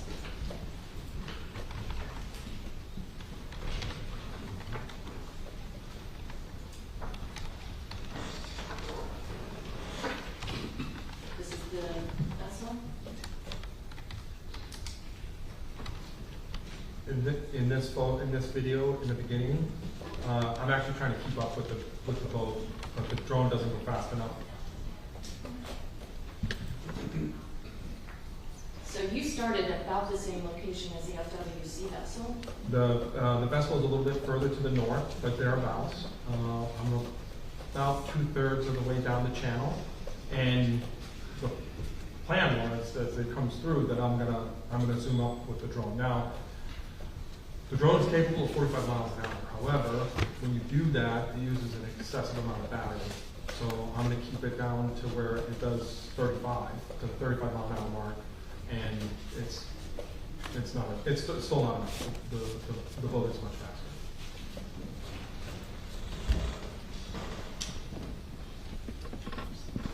What number is that? That's marked 50.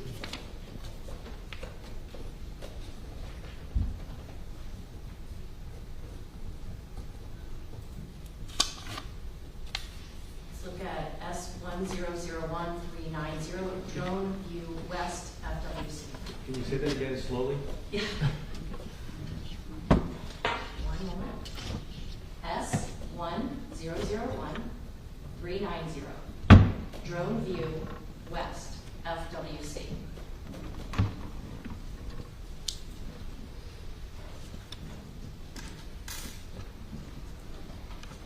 Let me just pause this real quick. This, where are you along the channel? I'm at the far end of the channel, flying the drone. The drone is forward up by FWC. They're outside of the channel before entering the channel. They're out there because they need some distance to get up to speed, so that they have control over how fast they're so they can be as active as possible. They're going to get up on the plane, so they need a little bit of runway.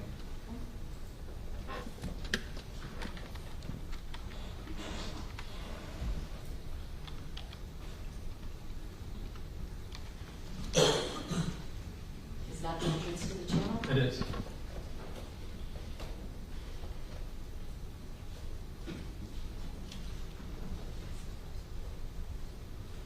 What marker is that? That should be marker 13.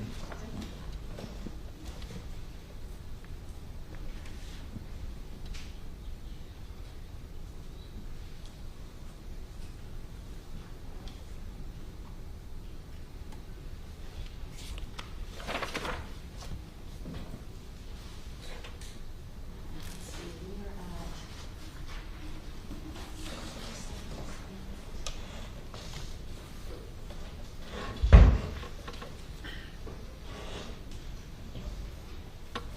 So right now we have 18 seconds prior to the FWC vessel is right about at channel marker 15 when there's 6 seconds left. So I want to go 6 plus 9 is 15. So let's get about, we're at 18. Yeah, so we're at 18 seconds. So 3 seconds in would be about 9 seconds prior to the vessel nearly colliding with channel marker 15. Correction leading, testifying. It is leaving, so. Okay. Okay, so right now, where are we at? 15 seconds. Okay, so how many seconds until the vessel is nearly at the green marker?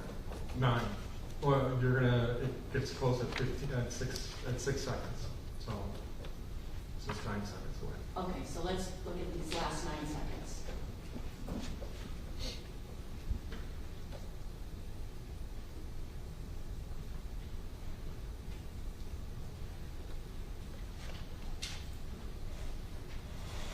Were there any obstructions between that vessel and the channel marker? No.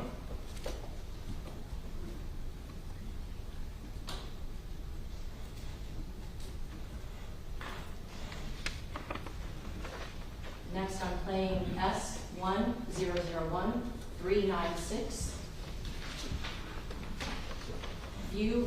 Drone view north FWC approach 15.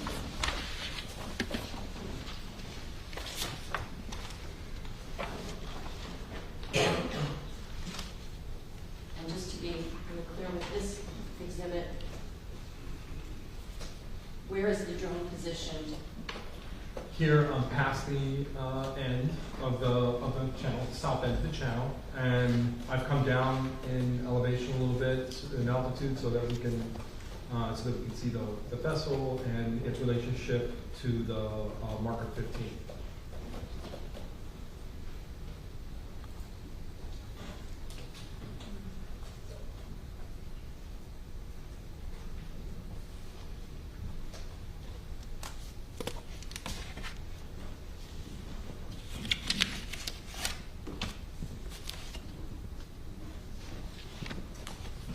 When it passes is about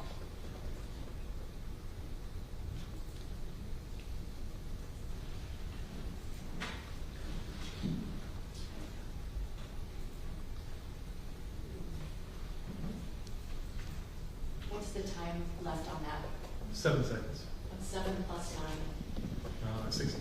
Okay, so let's go to 16 seconds out.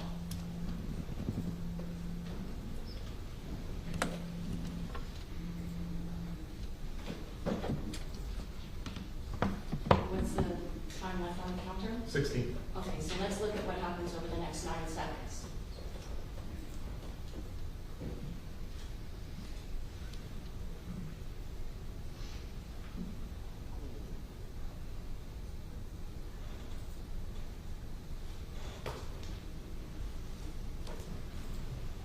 And the final video,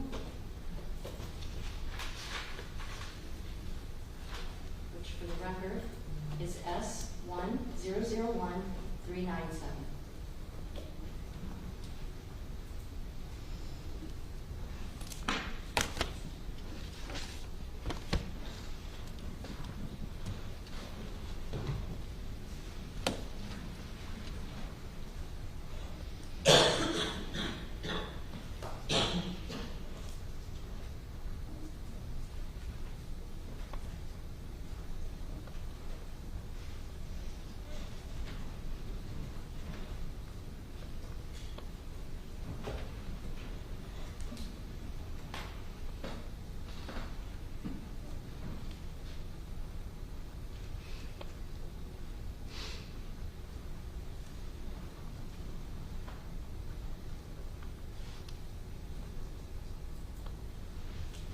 What's the time left on the counter?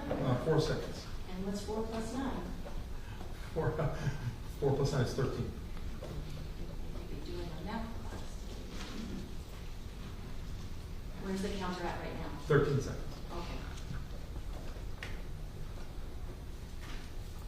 Let's see what happens over this 9 seconds.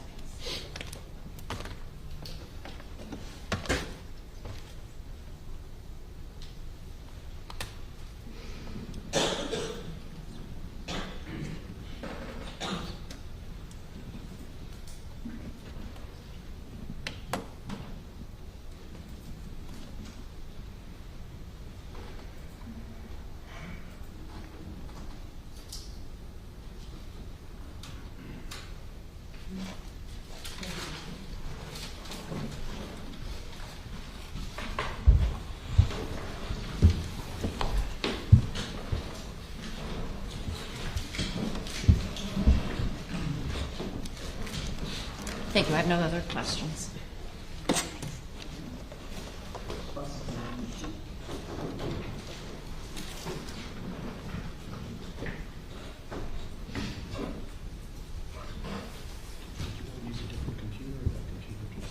Oh, because I don't notice. You can use yours. Judge, if I could have access to the video exhibit from the clerk. I think it's State Exhibit 97.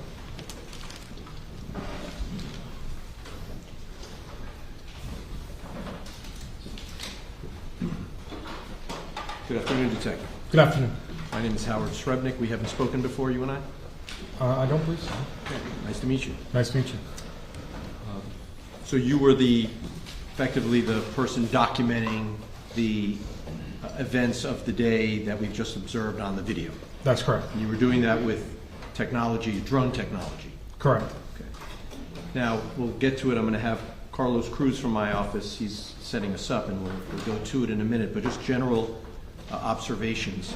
So you were out there on that day. Do you know what the tide was at the time? High tide, low tide, if you recall? I don't. Okay. And simple proposition, the higher the tide at a moment in time, the closer the marker is to the water surface, correct? That's correct. Okay.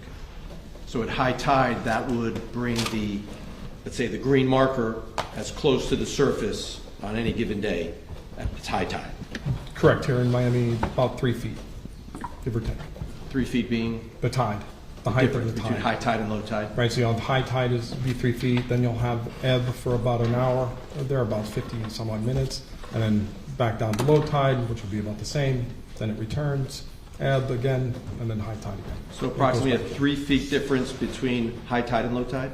Yes, for the bank. So at high tide, that marker will appear 3 feet lower on the horizon than it would appear at low tide. That's correct. Okay.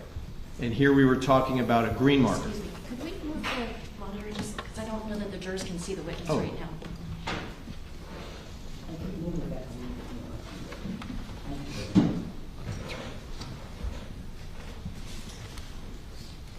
And if I could have, may I take this exhibit? Of course. This is State's Exhibit 96.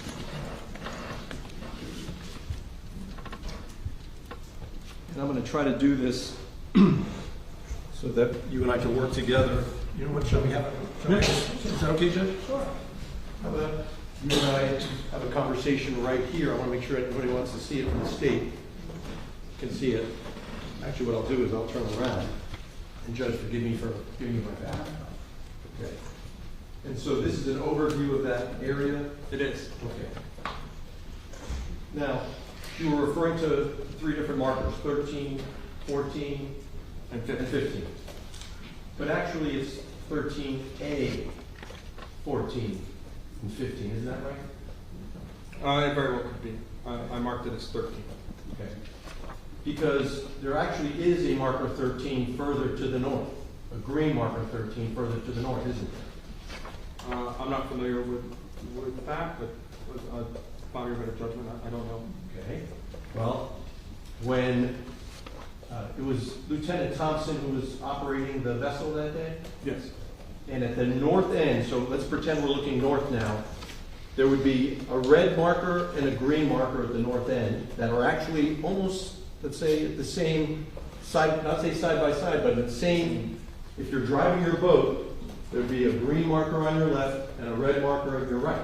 Correct. That's when you enter the channel. That's correct.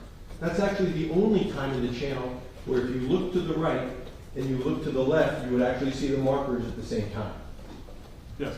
The other 3 markers are, the other 3 markers are staggered. That's correct. Okay, they are not opposite each other. That's correct. Okay, so let's be clear. The markers 13A, 14, and 15 are not opposite each other. No, they're staggered. They are staggered. Yes. And you can see that stagger in this picture, right? Yes. Okay.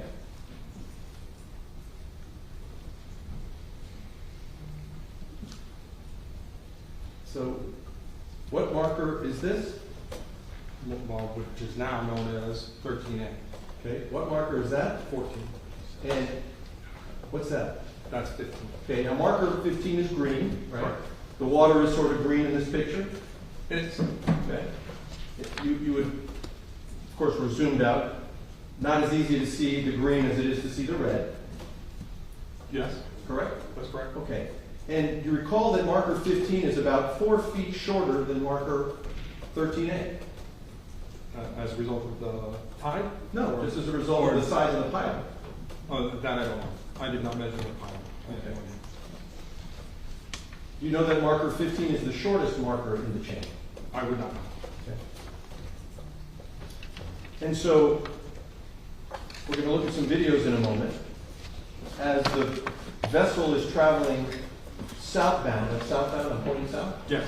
Okay, and forgive me because I said that was north earlier, but now I turned you around. when the vessel passes marker 13A, not 13, we're talking about 13A, there is no corresponding marker red to the right of 13A. Am I correct? That's correct. Okay. The next marker is hundreds of feet southbound on the intercoastal waterway, right? Yes. And then once the vessel gets to marker 14, which is red, the last green marker is hundreds of feet southbound from marker 14. Yes. Okay? And so when the vessel finally gets to marker 14, having passed marker 13A, there is no green marker to the operator's left when the operator passes marker 14. Am I correct? Yes. Okay. Now, beyond marker 15, there are no other markers in this channel, correct? The channel is finished. That's the channel ends. This is wide open bay between marker 15 and Angelfish Creek. Yes, I believe so. Are there any other markers over the next hundreds and hundreds, if not thousands of feet? Not that I'm aware of. So it's wide open bay from the time the vessel clears marker 15 until all the way to Angelfish Creek, Correct. right? Okay, so shall we look at some videos together? Sure. Okay. Judge, may we go sidebar? I'm so sorry.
Numbers of the various exhibits, but maybe we'll start with, was that?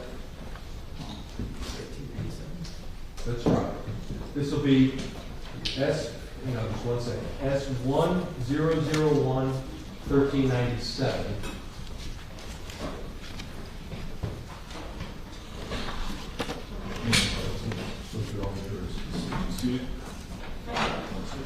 Okay.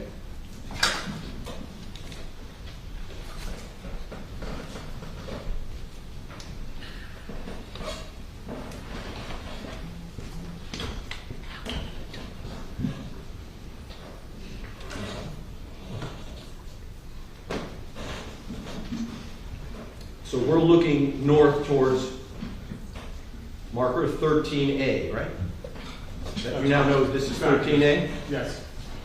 Right? If you could hold it there. Pause? Great.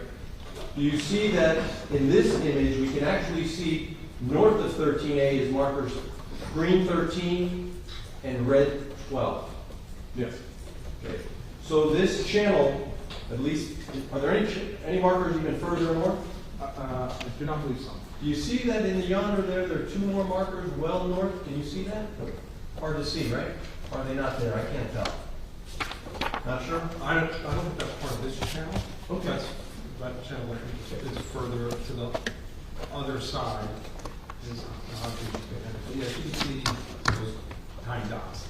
Okay, we'll leave that aside for the moment. The relevant portions of this exercise include 5 markers, right? Green 13, red 12. Yes. Which are, I'm going to say side by side, but we understand it's not like you and I are side by side. It means that they're a distance apart, but we can sort of see each other as the boat goes through. The same relative axis. Yes. The same relative axis. Okay, thank you. And then when the vessel continues southbound in the channel, it would then pass green 13A, correct? Yes. Well before it passes red 14. Correct. So let's roll it for a second. Or a few seconds, I should say. Keep going.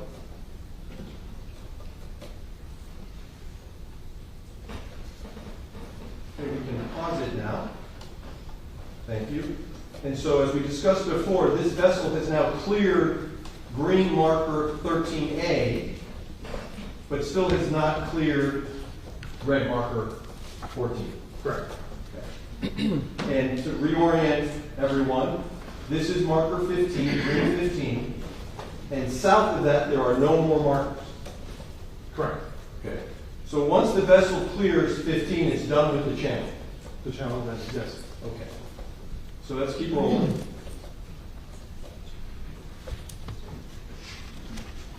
Stop it now. And let's see where we are on that timeline that we were looking at earlier. We're at 42 to 12. So 12 seconds left. Someone's going to have to do the math for me, but we'll roll it. We're at 12 now. So I can see the numbers. Pause.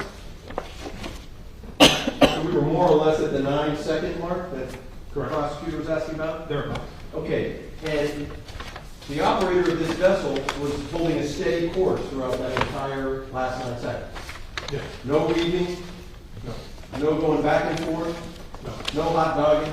No. No thrill seeking? No. And well, the operator of this vessel obviously noticed that marker 15 was coming up and took an action to avoid it. That's a pretty predominant feature, so yes. Right. And there's plenty of water depth on either side of that marker for a boat like that that has outboards that only takes up a foot or two of draft, correct? Yes. So that the operator of that motor vessel could choose either side of the marker and not run aground. Correct. Okay. Great. Let's go to the next video.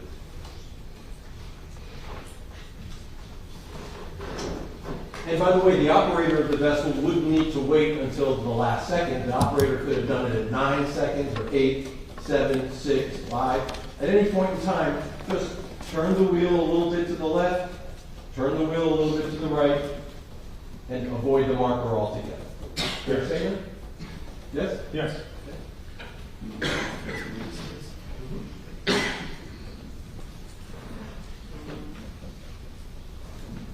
And this view, hold it right there, is essentially the same approach, but with the drone a little bit lower. Correct. And this is S1001396? Yes. Okay, great. Now, I'd like you to take a note, if you can tell from this image, that the three green markers, 13, 13A, and 15, do not make a straight line. From this angle, they do not appear to be straight line. That's correct. From any angle? Well, I couldn't say from any angle. I don't know if we were to move further to the left and look down if they would be straight. I would suspect that they are not. Right. Isn't it true that 13A actually is further west into the channel because there's a shoal area just east of 13A? I believe it is further to the west. Okay. And so, if we could roll the tape.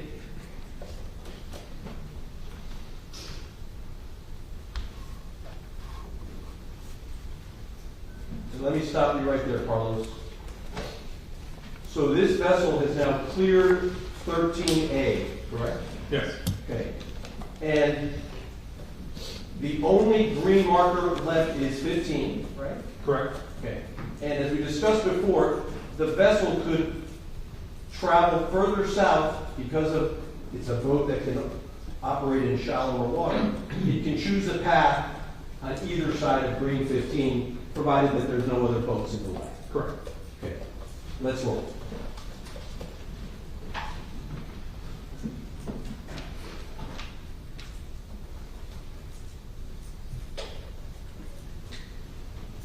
And let's hit pause. So this operator was intentionally aiming for 15, knowing that it was going to avoid it at the last second, right? Yes. That was the design of this exercise. Yes, we're replicating the GPS data. Right. Yes. And so that the jury understands replicating the GPS data, the operator had predetermined a course to take based on GPS information. Yes. And was going to try to replicate the path of that GPS information. To the best of their ability. Yes. Okay. And try to replicate the speed. Yes. Okay? That was calculated based on that GPS. Yes. And to the best of your knowledge, that's what this represents. Yes. But of course, you didn't do that exercise yourself. No, I did the drawing.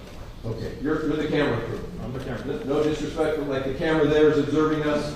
Same. They don't plan it, you just document it. That's it. Okay, great. And so if we roll it, with a second and a half to go, not even, this operator was able to do a slight turn, avoid the mark. Correct. Okay. As the vessel was traveling in that path, at that speed, in these conditions, did it appear to be operating unsafely? No. The only thing that would create a problem is hitting the mark. Correct. At that speed, under these conditions, with this good lighting, safe operation. Well, with the things that we did to ensure that, yes. Well, what you did to make sure of it, of course, was that you had police boats to make sure there's no other traffic. And Yes. so absent another boat, if there's no boat in the way, no other boats in the channel, traveling as this vessel did, at that speed, in these conditions, perfectly safe, so long as you don't hit the channel marker. So long as you don't hit the channel. Now, do you have a view from the north side of the channel? Do we have a view in here? I think we do. Let's see if we go to the north approach, maybe? No, view north and south. Let's see if we have it on this. Okay.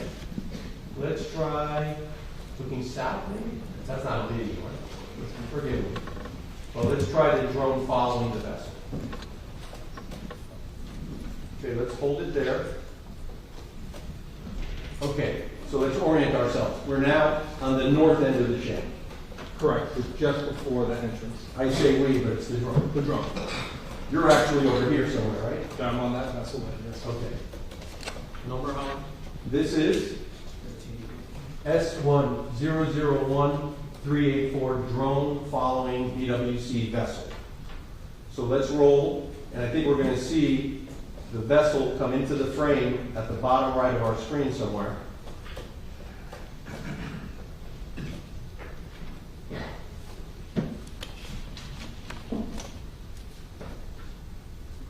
And when we get to 13A, we're going to pause a moment. So you recall this is what I'm going to point out to the screen, a lighter color area. There's a shoal there, right? Yes, there is. Okay. Now, when a motor vessel encounters shallower water, a vessel, even without pushing the throttle, can gain speed. Right? Yes, due to the shallowing of the water, yes. So you could be going at 43 miles an hour, this vessel, and when it encounters the shoal to its port side, without even touching the throttle, the boat can gain speed because of the shallow water next to it. And quite close enough, yes. Okay. So let's roll it. And then let's stop it. Again, since now we're doing a different view, I'd like to have you point out, green marker 13A has no red marker anywhere to its starboard side. That's correct. There's no marker opposite green marker 13A. Correct. And as we keep rolling now, if the operator of the vessel thought this was the last green marker, Angelfish Creek is basically, this boat is heading out towards Angelfish Creek. Yes, it's in that direction, yes. But there's a marker in between. Correct. The green 15. Correct. Okay. Let's keep rolling.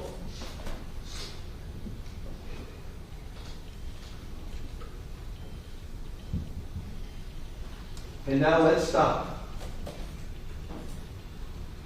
The vessel is now passing red marker 14. Yes. We know that's on the starboard, the right side of the vessel. Yes. And if the operator looks to the left, there is no other green marker opposite marker 14. 15 happens to be well down the channel. Yes. Okay?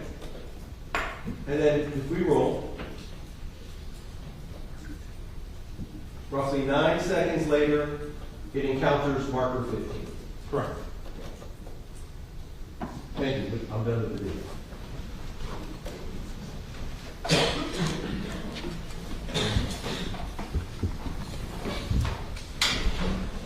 Now, a motor vessel, you told the jury, has no brakes. It does not. Okay? Now, you also told the jury traveling at 47 miles per hour on a boat is different than in a car. It is. Right. A couple of differences. One is, typically in a car you're enclosed and you have a windshield and windows, right? Yes. Now, have you ever ridden in a car where the Jeep puts the windshield down and you take all the doors off? No. Okay, have you ever ridden a motorcycle? Yes. Okay. Riding a motorcycle feels a whole lot different than riding in a car. Absolutely. It's because you're encountering the force of the wind, the friction of the wind, right? Yes, you're completely exposed. Yes. And it feels faster maybe, but it's the same speed. 47 in a car and 47 in a motorcycle is the same thing. Yes, it is. Now, on a boat, you likewise typically don't have a windshield, although you could in this boat. The operator had a windshield, right? Correct. And a windshield helps keep that wind from blowing in your face. Yes. Okay. But a boat also has the resistance of the water to bring it to a stop. Meaning, a car, let's use a car. You take your foot off the gas, the car keeps rolling because of that fabulous invention we call the wheel. Yes. Right? And if you're in a car, you take your foot off the brake on the expressway, your car's going to keep going, although it's going to start to slow down. Right? Yes. But a boat's going to slow down a whole lot faster when you pull that throttle back, right? Because it's encountering all the resistance of water. Yes. Okay? So it doesn't have brakes, but it has two features: the resistance of the water, and once you bring the throttle into neutral, you can then put a boat into reverse. Yes. And that slows the boats down. Also, yes. In fact, that's how the big ships, when they come into port, that's how they slow themselves down, right? Yes. Okay. So it doesn't have a brake like a car does, but it has those two forces working to stop a boat. Yes. The friction of the water and pulling back the throttle, indeed putting it into reverse if you'd like to. Yes. Okay.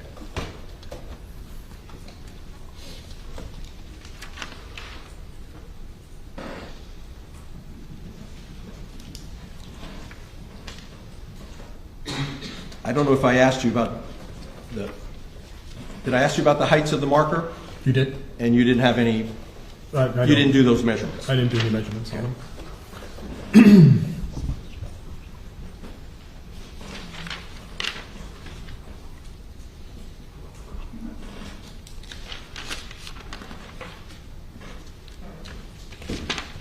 If I could just have a moment, Your Honor?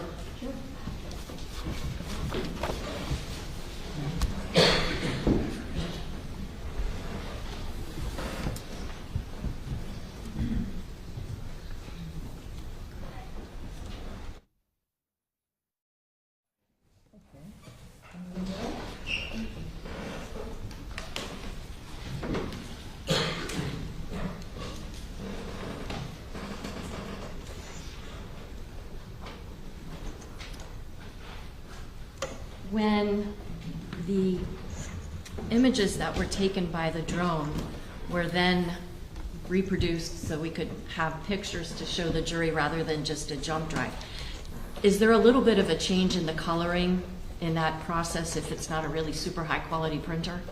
Yes. Is it all that difficult to see a green channel marker when you're on the water in Biscayne Bay? No, not at all. Does that green blend into the color of the water? No. The water's only green because of the angle in which we're looking at it. If you're closer to the surface, it's more blue.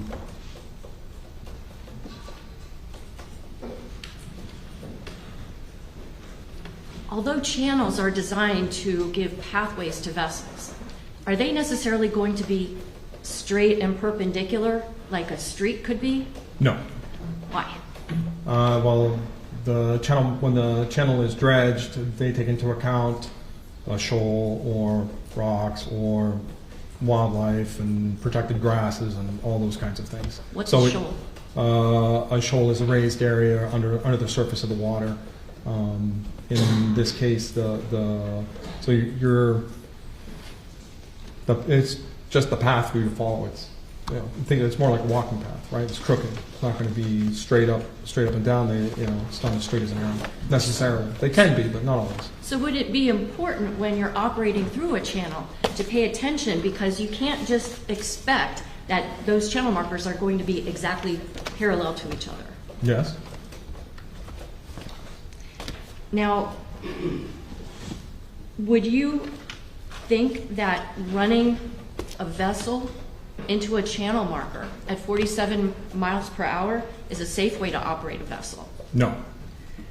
Is the safest way to get, let's say, from Cutter Bank Channel to Angelfish Creek, is the safest way to get there literally going through channel marker 15? Not physically going through channel marker 15, entering and exiting is. That's why the markers are there. So you shouldn't be hitting the markers to get to Angelfish Creek. You should go around the markers. Is that fair to say? Yes, it is. Nothing else. Witnesses excused, thank you, sir. You're welcome, ma'am.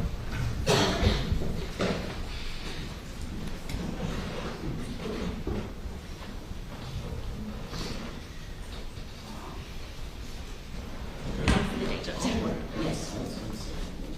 All right, ladies and gentlemen, we've had a very full day. We're going to end now. Please put your notepads inside your envelopes. Mara, could we approach this on a scheduling matter? We don't need the court reporter. I don't want to keep the jury open. I think it just has to do with what time they come out. Okay. Give me a minute so I can give you a good time when you're going to be here tomorrow, okay?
tomorrow morning at 10:30. Okay? Back at 10:30. Same instruction, we're gonna go to the jury room. You set the floor and you lie, wait for the name, we'll bring it down when you're ready to have them in the courtroom. Please remember not to discuss this case with each other, anything about this case, or with anyone else. Please no independent research or investigation to try to gather any information to anyone on the evidence that's in court or presented to you. Okay? If you see any of us outside of the courtroom, we're going to continue to ignore you. So we're not going to answer questions, we're not going to say hello. And basically, everyone in the courtroom has to be aware that you're a juror. They may not recognize you as one of our jurors, but where your juror badge is always well displayed in the courthouse and even in the area around the courthouse, especially during the lunchtime. Okay? If you see or hear anything that you think involves this case in the news, social media, newspaper, anything, please ignore it. Okay? Don't read it, don't watch it, don't listen to it. If you're not sure, ignore it. Okay? Don't wait to find out afterwards that it had something to do with this case.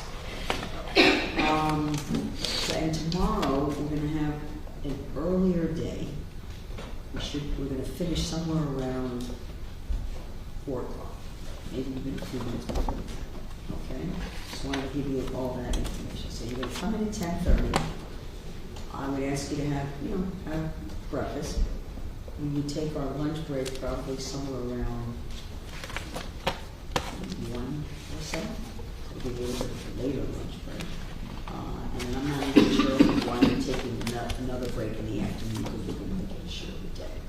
Okay? So you've got the schedule, and we'll see you tomorrow morning at 10:30, and then I'll excuse them.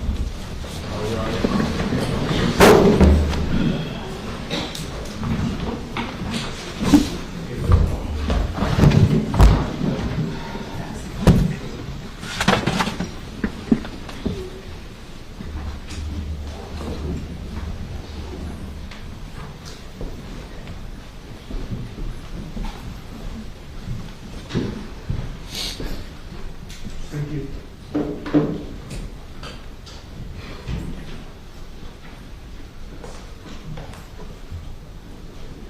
I'm going to ask everyone please just to wait a moment or two before you step outside so we give the jury a little chance to get down the hallway. And we're going to do recess in a moment, but I just want to announce I'm going to have everyone here tomorrow to handle a couple of legal issues before the jury is all before by 10 o'clock. We're and City, you could please ask your witness as well. You can be here at 10 o'clock, and handle whatever matters in the law. Judge, one thing that might be helpful is if the defense can send over to us any and all clips that they would want to show to Lieutenant Thompson, I can forward that on to him and maybe he can look at them tonight. That would be great because that'll make tomorrow, I think, that much more certain. That'll be just fine. However you want to manage it between all of you, but we'll be here at 10 o'clock, and the jury will be back at 10:30. All right, if there's anything further tonight, I'll give you the orders.